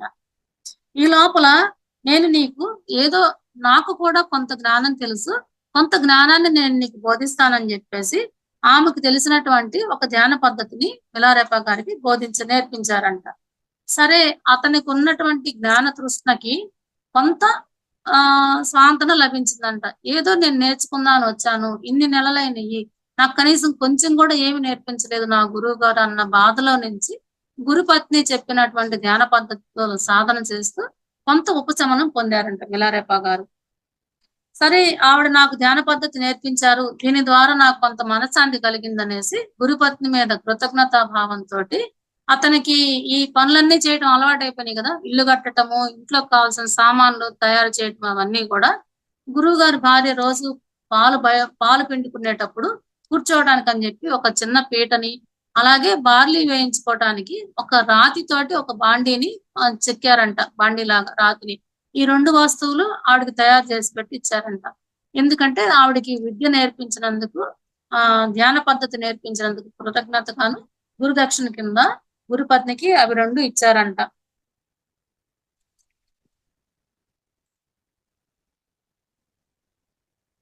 అయితే ఇతను అనుకున్నారంట, ఇంక ఈ గురువు గారితో అయితే నా వల్ల కాదు. నేను ఇంకొక గురువుని వెతుక్కోవడానికి వెళ్ళటం గురించి చాలా తీవ్రంగా ఆలోచించారంట. కానీ జన్మ కర్మల వలయంలో నుంచి నన్ను బయట పడవేయగల సమర్థుడు ఇతనే అనేసి అతని మనసుకు బాగా బలంగా తెలుస్తుందంట. ఇన్ని ఇన్ని పాపాలు చేశాను నేను. ఇన్ని కర్మలు చేశాను. నేను మరలా మరలా జన్మ తీసుకోకుండా ఈ జన్మ కర్మల యొక్క వలయంలో నుంచి నన్ను బయట పడవేయగల సమర్థులు మార్పా గారు ఒక్కళ్ళే అనేసి అతని మనసుకు లోపల లోపల నుంచి బాగా తెలుస్తూ ఉందంట. అందుకని గురువుగారు ఎన్ని విధాలుగా ఇతన్ని ఇబ్బంది పెట్టినా గాని అవన్నీ గూడా నా పాపకర్మల్ని ఈ విధంగా ప్రక్షాళన చేస్తున్నారు నా గురువుగారు అనేసి మనసులో భావించుకుంటూ చివరికి అతను ఆ నిర్ణయానికొచ్చారంట. నేను చేసినటువంటి పాపకర్మలే ఈ విధంగా అడ్డుపడుతున్నాయి. నేను జ్ఞానం నేర్చుకోకుండా ఉండటానికనేసి బాధపడ్డారంట.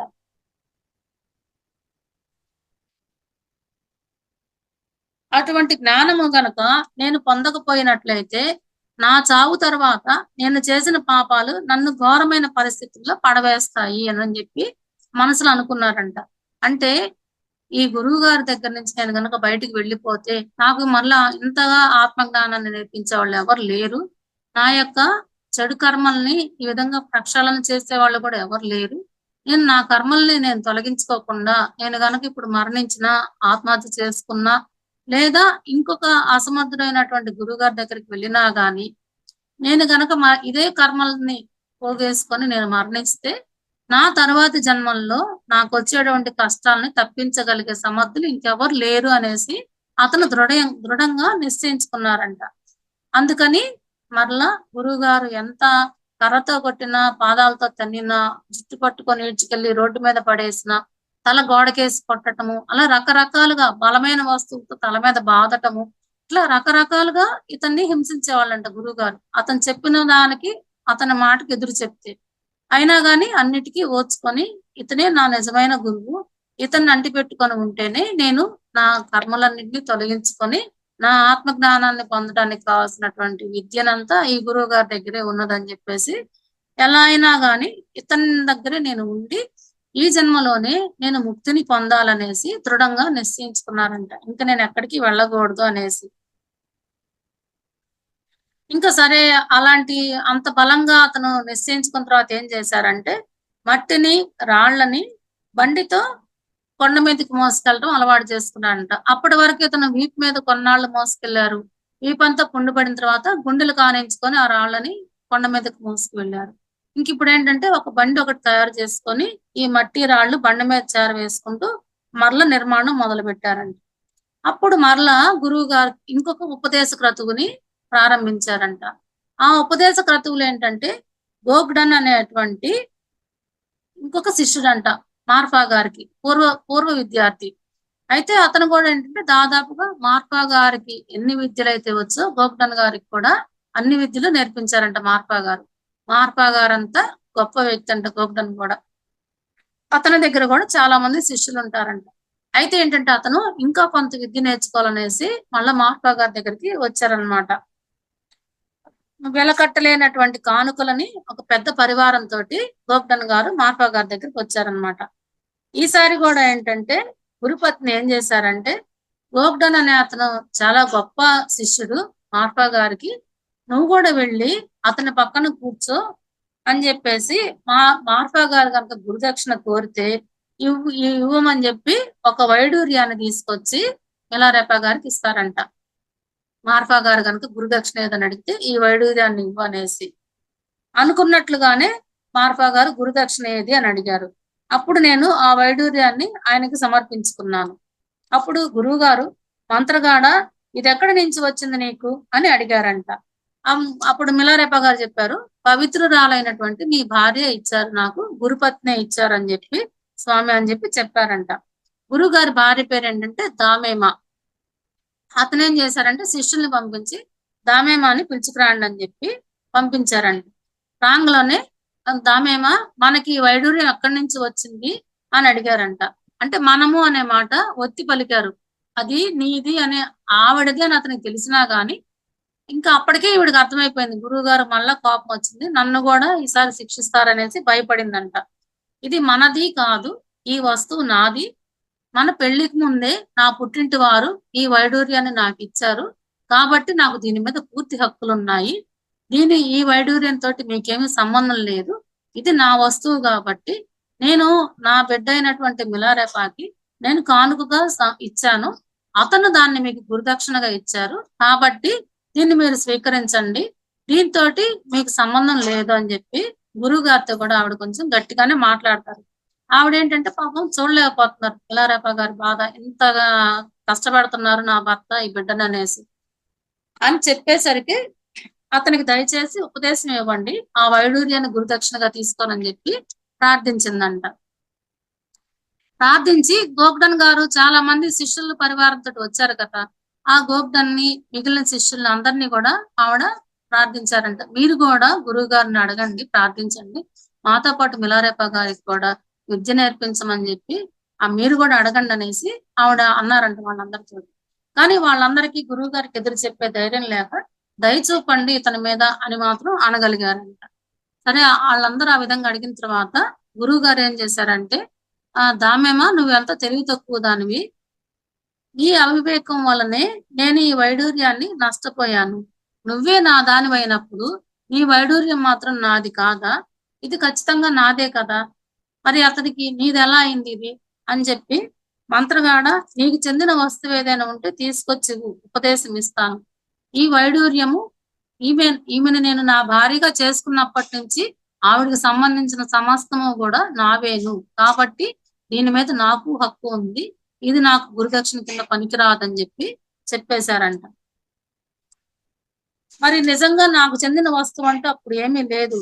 అయినా గానీ ఆయన నన్ను కనికరించకపోతారా అన్న ఆశతోటే నేను అది తీసుకువెళ్ళి ఇచ్చాను అని చెప్పి చెప్పారంట.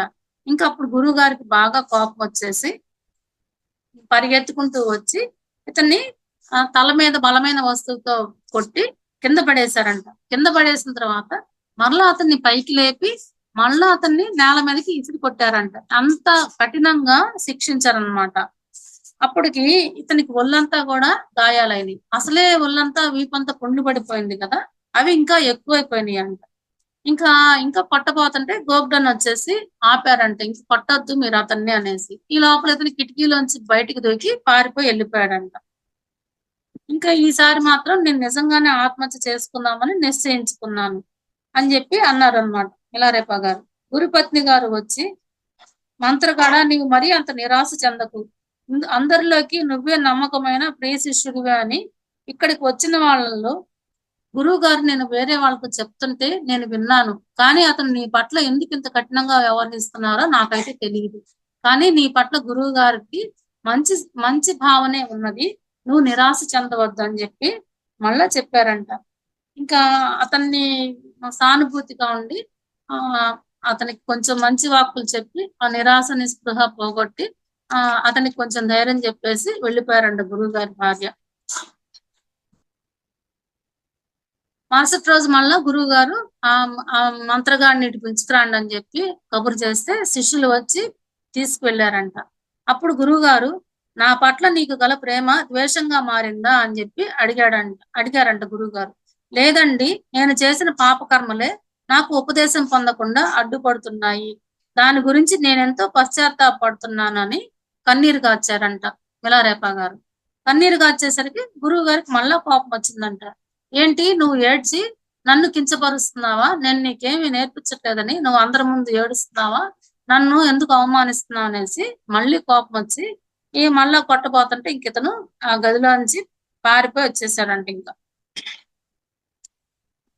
అతను ఏమనుకున్నారంటే, నేను ఇంటి దగ్గర నుంచి బంగారు నాణాలు తీసుకొచ్చాను గదా! వాటిల్లో కొంతైనా గాని అప్పుడు మొత్తం మొదటి గురువు గారికి మొత్తం ఇచ్చేసారు గదా!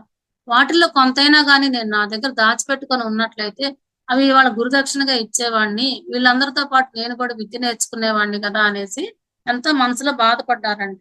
మరలా కొంచెం సేపటికి అంటే అతనే పలు రకాలుగా ఆలోచించుకుంటున్నారు. ఒకవేళ నేను ఈ జ్ఞానం నేర్చుకోకపోతే మళ్ళా ఇదే పాప కర్మల వలయాల్లో పడిపోయి నేను ఇంకా ఎన్నో జన్మలు ఎత్తాల్సి వస్తది. ఎన్నో క్రూరమైనటువంటి, నీచమైనటువంటి జన్మలు ఎత్తాల్సి వస్తది. ఈ కర్మలన్నీ నేను అనుభవించడానికి అని బాధపడుతూ ఉంటారండి. సరే ఇట్లా కాదు.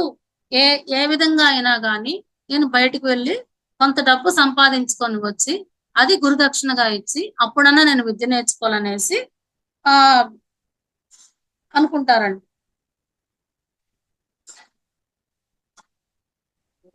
మేడం రేపు కంటిన్యూ చేద్దామా?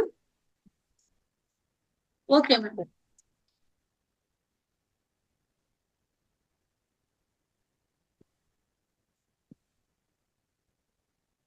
Okay madam. లేదంటే ఇంకో 10 మినిట్స్ ఎట్లైనా సరే. మరి మెడిటేషన్ కూడా ఉంది కదా okay madam. Madam. Thank you. Okay madam. Thank you. గారి యొక్క లైఫ్ వింటూ ఉంటే అదంతా ఊహించుకుంటూ ఉంటే బాబోయ్ అసలు ఒక పూట కూడా ఉండలేదు. ఎలా ఉంది కదా. నిజమైన సత్యాన్ని వేసి నిజమైన ఆత్మజ్ఞానం కోరుకునే వ్యక్తి గురువుని ఏ విధంగా అంటిపెట్టుకొని ఉంటారు అనేది వీరి జీవిత చరిత్ర తెలియజేస్తుంది మనకి.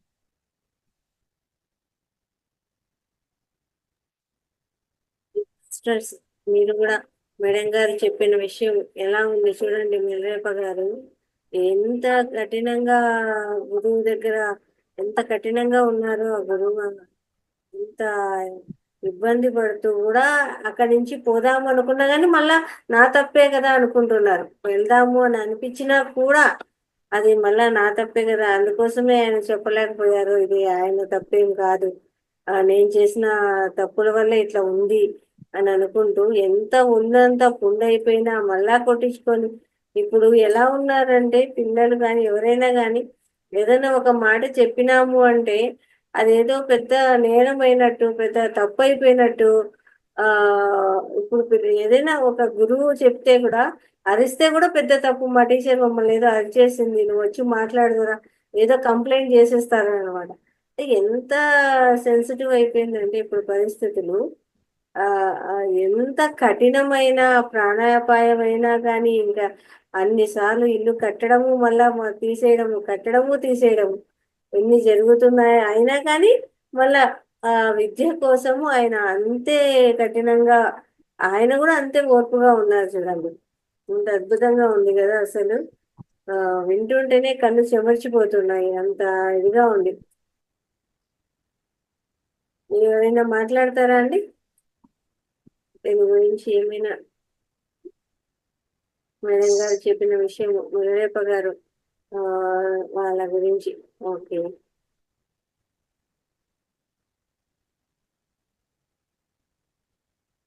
మాట్లాడండి. చాలా బాగుంది ma'am. Thank you ma'am. Thank you madam. Thank you so much ma'am.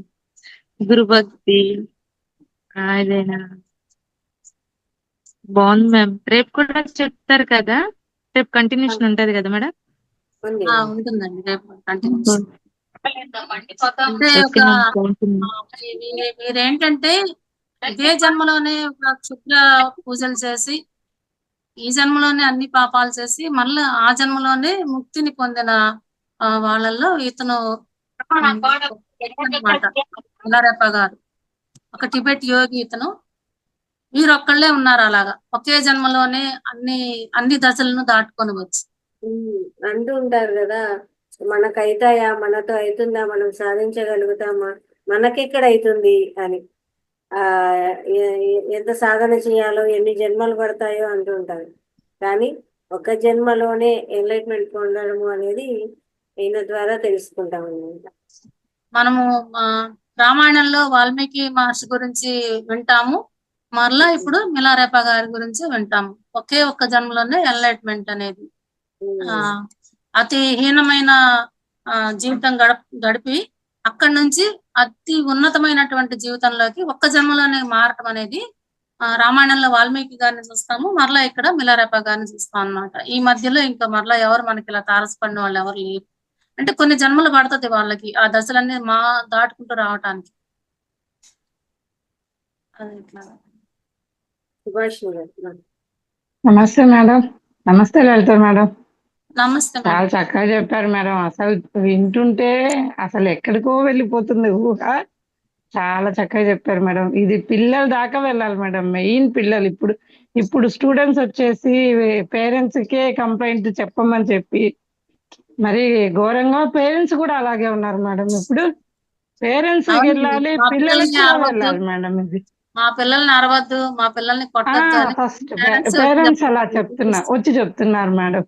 అవును. ఎంత కష్టపడితే ఒక దారిలోకి వస్తారు అనేది చాలా చక్కగా చెప్తున్నారు మేడం. చాలా బాగుంది madam. Thank you madam. Thank you. నమస్తే సార్. ఓం ప్రకాశం గారు సార్ మాట్లాడండి. నమస్తే అండి. ఇది కరం ప్రక్షాళన అనేది ఓన్లీ వాళ్ళకు సరైన గురువు దొరికినప్పుడే ఆ ఒక్క జన్మలో జరిగిపోతుంది. దానికి ఏంటంటే నారదుడి వల్ల వాల్మీకి, నారదుడి వల్ల వాల్మీకి. అవును. ఇక్కడ మిలారేప కూడా అంటే తను రియలైజ్ అయ్యాడు, ఇన్ని తప్పులు చేశాను అని రియలైజ్ అయ్యాడు కాబట్టి ఆ గురువు దగ్గరికి వెళ్ళారు. అన్ని బాధలు భరించడంలో అతని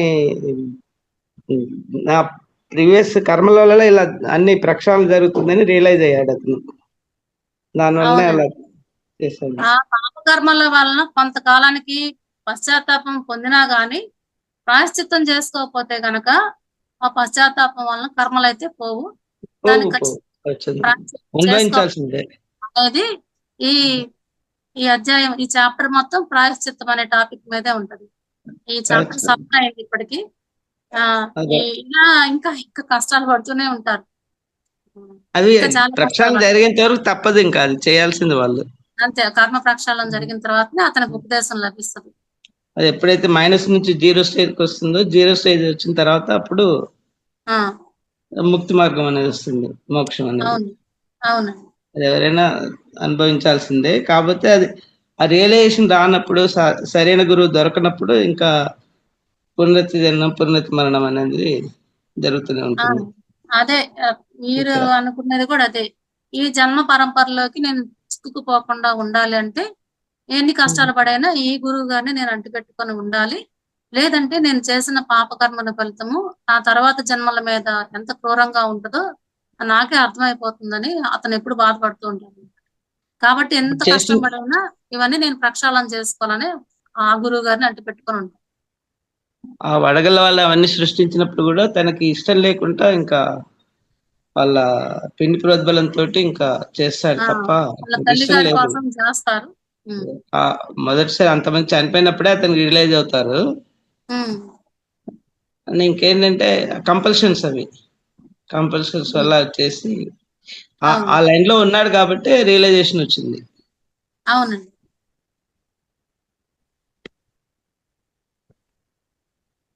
కాబట్టి సరైన గురువు దొరకారండి. అవును, శిష్యుడు ఎప్పుడైతే తపనతో ఉంటారో అప్పుడే గురువు ప్రత్యక్షం అవుతారు అని మనకి చెప్తారు కదా. శిష్యుడి దగ్గర తపన లేనప్పుడు గురువు రారు మన దగ్గరికి. మనలో ఉన్నప్పుడు వాళ్ళే వస్తారు మన దగ్గరికి. మనం 1 అడుగు వేస్తే వాళ్ళు 10 అడుగులు వేస్తారు మన వైపు.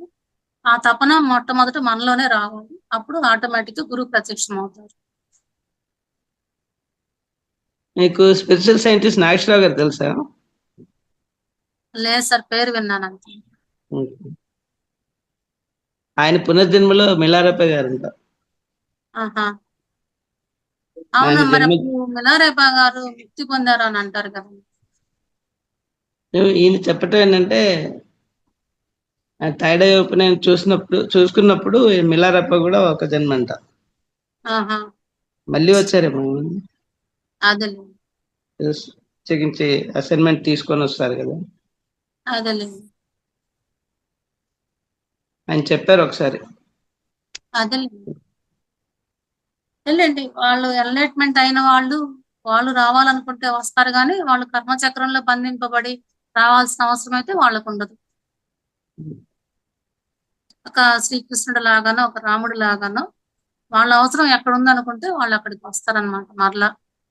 వాళ్ళ ఇచ్ఛాపూర్తిగా జన్మ తీసుకొని వస్తారు. మనమైతేనేమో కర్మలు అనుభవించడానికి జన్మ తీసుకుంటాం. ఎన్లైట్ అయిన వాళ్ళు రావాలనుకున్న చోటికి వాళ్ళు వస్తారనమాట. అక్కడ వాళ్ళ ద్వారా ఏదన్నా మంచి జరగాలి అనుకున్నాం. మౌనధ్యానం చేస్తున్నప్పుడు ఒకసారి చెప్పారండి, థర్డ్ ఐ ఓపెన్ అయిన తర్వాత ఇది ఏ జన్మలు ఎత్తారనేది. అదే అందులో మిలారప్ప ఒకటి. అదే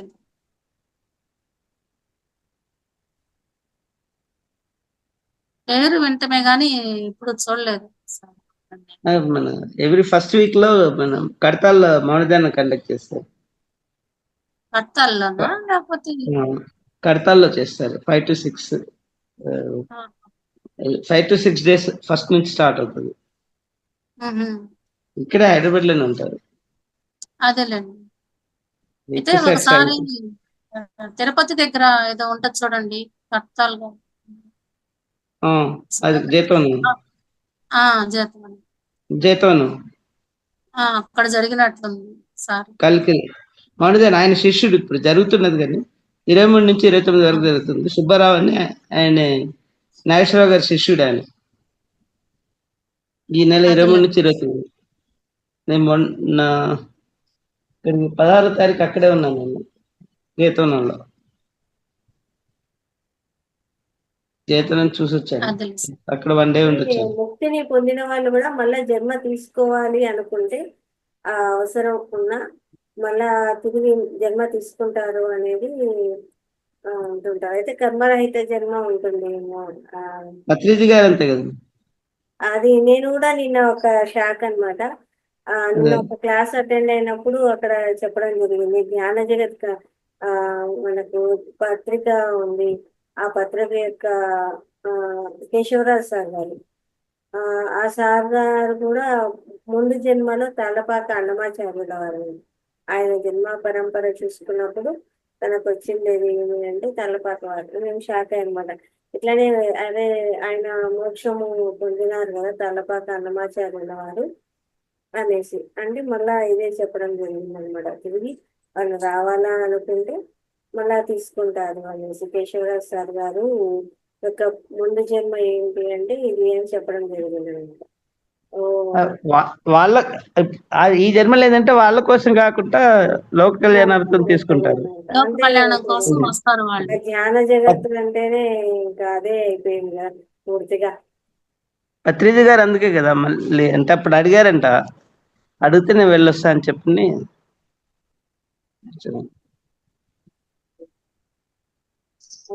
ముందు జన్మలు ఎన్లైట్మెంట్ అయిన వాళ్ళందరూ కూడా తిరిగి చూసుకోవడం రావడము అనేది కూడా ఇప్పుడు జరుగుతుంది. దీని ద్వారా ఈ మెడిటేషన్ ద్వారా ఏమైనా ముందు జన్మలు అనేది చూసుకోవడము ఏంటి అనేది తెలుసుకోవడము ఇవన్నీ కూడా జరుగుతూ ఉన్నాయి అనమాట. ఎంత అద్భుతంగా అనిపిస్తుందో అవన్నీ వింటుంటే కూడా. నిన్ననే తెలుసుకున్నాను అనమాట ఆ విషయం క్లాస్ లో. మనకు పత్రిజీ గారి విషయం తీసుకున్నప్పుడు అంతే కదా. ఇప్పుడు మనకి ఈ ధ్యానం అనేది ఇంత సింప్లిఫైడ్ గా చెప్పిన వాళ్ళలో అంటే కామన్ మ్యాన్ కి ఆయన ప్రత్యేకంగా చేయించి వెళ్ళారు. ఆయన పుస్తకాలు కూడా అంతే. ఆయన చదివిన పుస్తకాలను మనం చదవాలంటే ఒక 10 జన్మలు ఎత్తాల్సి వస్తుంది. అన్ని బుక్స్ చదివి తను తీసుకున్న జ్ఞానాన్ని సంగ్రహ రూపంలో చిన్న చిన్న బుక్స్ లో రాశారు. ఆ ప్రతి వర్డ్ కూడా దాంట్లో మనం అనుముత్యాలు. అవును సార్. మామూలుగా మనం పత్రి సార్ది యోగ పరంపర చదివినా కానీ ఆ స్థితి నుంచి ఈ స్థితికి రావాలంటే కనీసం 200 జన్మలైనా తీసుకోవాలనేసి ఉంటది ఆ బుక్ లో. ఏంటి ఇలా మనం క్రూరమైనటువంటి పనులు చేసే మొదటి జన్మల్లో అలానే ఉంటాం మనము.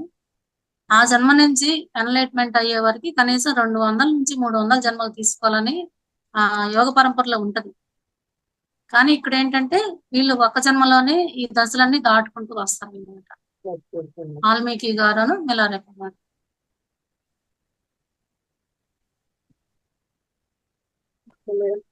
ఇప్పుడు మనం వాటర్ ఇలా బాయిల్ చేస్తున్నప్పుడు అది దాని మెల్టింగ్ పాయింట్ రీచ్ అయ్యేంత వరకు అది ఎవాపరేట్ కాదు. ఆ, కానీ అవును. మనం ఏం చేస్తాం అంటే ఇంత టైం అయిపోయింది ఇంకా కాలేదు కాలేదు కాలేదు అంటే ఆ మెల్టింగ్ పాయింట్ అనేది రీచ్ కావాలి మనకి. ఆ రీచ్ అయినప్పుడే అది ఎవాపరేషన్ వచ్చేసి ఇలా జరుగుతుంది. అయితే మనం అవును. చేసేదంటే ఆ టైం మనం రియలైజ్ కాము కాక ఇలా మధ్యలో విసుకెత్తిపోయి ఇదంతా చేస్తూ ఉంటాం. ఉమ్, ఇంకోటి ఏంటంటే మనం మధ్యలో ఆపేసినప్పుడు ఏంటంటే మళ్ళీ జారి కిందకి వచ్చేస్తాం. అది మనకు అవును సార్. ప్రాక్టికల్ కూడా అది మన వల్ల కూడా కావచ్చు, లేకపోతే ఇంకా ఎదుటి వాళ్ళు కూడా వచ్చేసి మన ఎనర్జీస్ ని సవరించేసినప్పుడు కూడా మన ఎనర్జీస్ పోయి మళ్ళీ డౌన్కి వచ్చేస్తాం. డౌన్కి వచ్చేసినప్పుడు మళ్ళీ మళ్ళీ మనం బిల్టప్ చేసుకోవాలి. దానికి ఏంటంటే మన ఎనర్జీస్ మనం జాగ్రత్తగా కాపాడుకుంటూ సరైన గురువు ద్వారా దొరికినప్పుడు 45 years కంటిన్యూస్ గా తపనతో చేసినప్పుడే ముక్తి కలుగుతుందంట రామకృష్ణ పరమహంస గారు. ఓకే. అది ఈ జన్మలో పాసిబుల్ అవుతుంది, కానీ దానికి తపన కావాలి, సరైన గురువు కావాలి. లేకపోతే మనం ఎన్ని జన్మలో ఎత్తాల్సి వస్తుంది. అంతే సార్. సరైన గురువు మన తపన బట్టి మనకి ఆ గురువు లభిస్తారు. ఆ గురువు లభించినప్పుడు మనం వినియోగించుకోవాలి. అంతే. అంటే ఇప్పుడు గురువు గారు ఏది చెప్తే అది చేసేదానికి మనం సిద్ధంగా ఉండాలి. వాళ్ళు నిజమైన గురువు అయినప్పుడు వాళ్ళు ఏం దానికే చెప్పినా అంటే ఇప్పుడు ఇందులో వీ- ఇందులో వీళ్ళు మిలారేప గారు ఏ విధంగా అయితే చేశారో అట్లా ఎదురు చెప్పకుండా కాదనకుండా అది ఏం చేసినా మన మంచి కోసమే అనే విధంగా గురువు గారి నోట్లోంచి ఒక మాట వచ్చింది అంటే అది మన కోసమే అనేసి. అది మన మహాత్ముల జీవిత చరిత్రలు చదివినప్పుడు మనకు అర్థం అవుతుంది అవన్నీ. ఏం బుక్ సార్? ఎవరైనా ఇప్పుడు రామకృష్ణ పరమహంస కానీ సిద్ధ ఓకే. పురుషులు ఉంటారు కదా, ఆ, వీళ్ళు మిలారెప్ప లేకపోతే రామ్త, ఎవరైతే వాళ్ళ సొంత జీవిత చరిత్రలు ఉంటాయి కదా, ఆ, రాఘవేంద్ర స్వామి, సాయిబాబా, ఇవన్నీ వాళ్ళ జీవిత చరిత్ర చదివినప్పుడు దాంట్లో మనకి ఆ కాన్సెప్ట్ వస్తుంది. వాళ్ళు ఎంత టైం తీసుకున్నారు, ఏ విధంగా ప్రవర్తించారు. సో దాని మనకు ఓరియంటేషన్ జరుగుతుంటుంది అది చదివినప్పుడు. వాళ్ళు ఏంటంటే వాళ్ళ అనుభవాల్ని సూక్ష్మంగా చెప్తారు. ఉమ్, అందులో రామకృష్ణ పరమహంస జీవిత చరిత్ర మాత్రం చాలా ఎన్లైటెండ్. అది ఆయన ఎక్స్పీరియన్స్ అన్నిటినీ చిన్న చిన్న సింపుల్ వర్డ్స్ లో భక్తులకు చెప్తుంటాడు. ఒకసారి ఒక పెద్ద ఆమె 10 సంవత్సరాల అబ్బాయిని తీసుకొని వచ్చి విపరీతంగా స్వీట్స్ తింటుంటాడు, మీరు చెప్పండి కొంచెం మాన్పించండి అంటాడు. ఆ తర్వాత ఏం చేస్తాడంటే ఒక 10 రోజుల తర్వాత రండి అంటాడు. ఆ 10 రోజుల తర్వాత వెళ్ళిన తర్వాత అప్పుడు చెప్తాడంట అబ్బాయికి. అప్పుడు శిష్యులు అడుగుతాను అతన్ని, అదేదో అప్పుడే చెప్పొచ్చు కదా అంటే, అదెలా చెప్తాను, నేను స్వీట్స్ తిన్నప్పుడు వాళ్ళని వద్దని నేను చెప్పలేను కదా, నేను మానేయాలి, నా సొంతంగా నేను ఇంప్లిమెంట్ చేసినప్పుడే నా వాక్ ఫలిస్తుంది అని చెప్తాను. ఇంకో విషయంలో వచ్చేసి సింపుల్ గా ఇది విగ్రహారాధన ఎందుకండి, విగ్రహారాధన చేయకపోతే దాంట్లో ఏంటి, అప్పుడు ఆయన చెప్తారంట మనకు, ఈ వడ్ల గింజ ఉంటుంది కదా, దాన్ని భూమిలో పాతి పెట్టి నీరు పోసినప్పుడే అది మొలకెత్తుద్ది. మొలకెత్తిన తర్వాత ఆ పొట్టు బయటకు వెళ్ళిపోతుంది. అదే ముందే మనం ఆ పొట్టు తీసి బియ్యాన్ని మనం పెట్టామనుకోండి, అది మొలక రాదు కదా. అవును. సో అలా సింపుల్ గా ఎగ్జాంపుల్ చెప్తానంట ఆయన.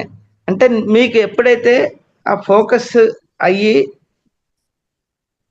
మీరు ధ్యానంలోకి వెళ్ళిపోయారంటే ఆ స్థితికి వచ్చిన తర్వాత మీకు విగ్రహం అవసరం లేదంటాడు. విగ్రహం ఓన్లీ మీకు ఆ విగ్రహం అనేది నిగ్రహం కోసము. అదే మీకు ఎప్పుడైతే ఆ ఫోకసింగ్ అనేది వచ్చిందంటే మీకు ఆ విగ్రహం అవసరం లేదు. ఆ విగ్రహం మీకు హెల్ప్ చేస్తుంది అంతే, ముందు ఫోకసింగ్ చేసింది. ఎప్పుడైతే మీరు ధ్యాన స్థితికి చేరుకున్న తర్వాత మీకు విగ్రహం అవసరం లేదంట.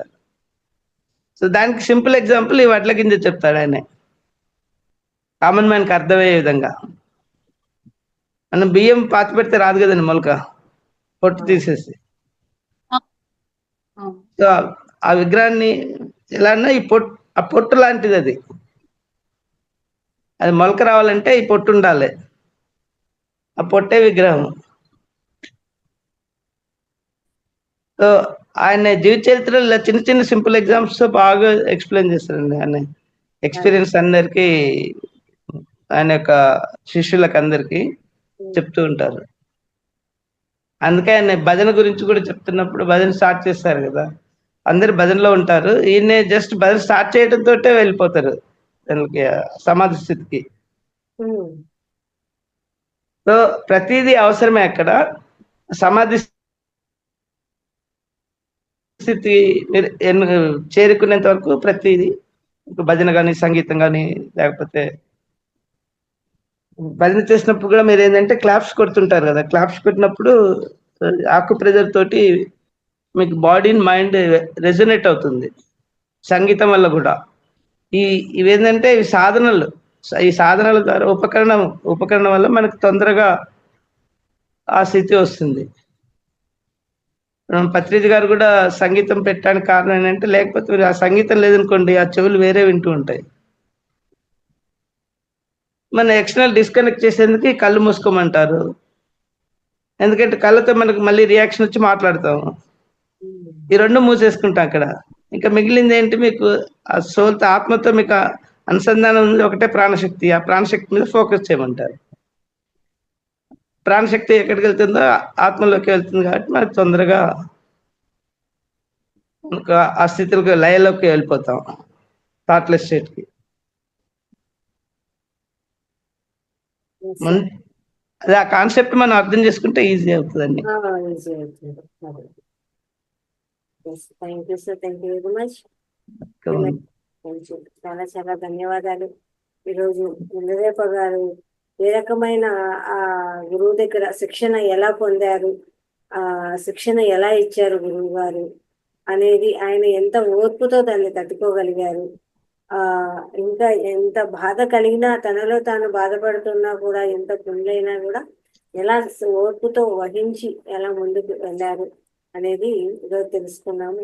తిరిగి రేపటి సెషన్ లో ఇంకా మళ్ళీ గురువు గారు అనుగ్రహిస్తారా, ఏంటి, ఏం జరుగుతుంది అనేది తిరిగి రేపటి దానికి రామకృష్ణ పరమహంస గారు ఇంకొకటి చెప్తారండి. ఎగ్జాంపుల్, మీకు బంగారు మీకు నేల నుంచి మినరల్ గా తీస్తారు కదా, అప్పుడేదో రాయి స్టేటే ఉంటుంది, మీకు ఎవరు గుర్తుపట్టలేరు. కానీ దాన్ని బంగారంగా మార్చేందుకు దాన్ని మెల్ట్ చేస్తారు. అది ఎంత బాధ అనుభవించినట్టు అక్కడ. ఆ బంగారంగా షేప్కి వచ్చిన తర్వాత కూడా మెల్ట్ చేయటం అంటే అగ్నిలో చేయటమే కాకుండా దానికి కావాల్సిన కెమికల్స్ అన్ని తీసి ప్యూరిఫై చేస్తారు. అది చేసిన తర్వాత కూడా అది బంగారం ముద్దలాగా ఉంటుంది. కానీ ఆర్నమెంట్ చేసినప్పుడు ఏంటంటే మళ్ళీ మెల్ట్ చేస్తారు, దాని స్క్రాచెస్ అన్ని చేస్తారండి. ఎన్ని స్క్రాచెస్ చేస్తే అంత నగిషి వస్తుంది మీకు. సో ఇక్కడ కూడా అది ఎంతైతే బాధను అనుభవిస్తుందో జడత్వ స్థితిలో, ఇక్కడ కూడా మనం ఎన్ని బాధలు అనిపిస్తుంటే అంత రిఫైన్మెంట్ వస్తుంది అన్నట్టు. ఆ రిఫైన్మెంట్ వచ్చి చివరికి ఎన్లైటన్మెంట్ వస్తుంది. సో ఆ బాధల్ని మనం తట్టుకోగలగాలి. దానికే మనకు ఈ ధ్యానం అనేది ఉపకరణం. అంటే మన ఎనర్జీ ఇంక్రీజ్ అయిన కొద్దీ ఆ బాధను తట్టుకోగలుగుతాం. ఎందుకంటే మనం ఆత్మని అనుసంధానం చేసినప్పుడు అది ఇన్ఫినిట్ ఎనర్జీ కదా. ఆ ఇన్ఫినిట్ ఎనర్జీతో మన ఎన్లైటన్మెంట్ అంటే అనుసంధానం ఎప్పుడైతే జరుగుతుందో, జరిగినప్పుడు ఈ బాధలు అనేది మీకు negligible.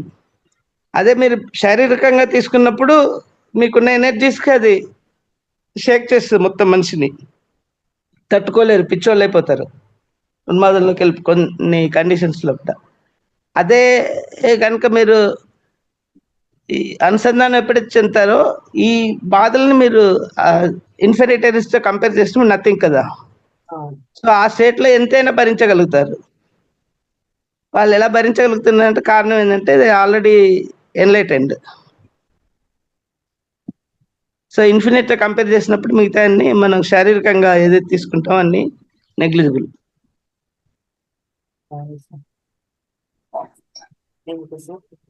Thank you madam. Masters కాసేపు మెడిటేషన్ చేసుకుందాము అందరం కూడా. Class madam. Thank you madam. Oh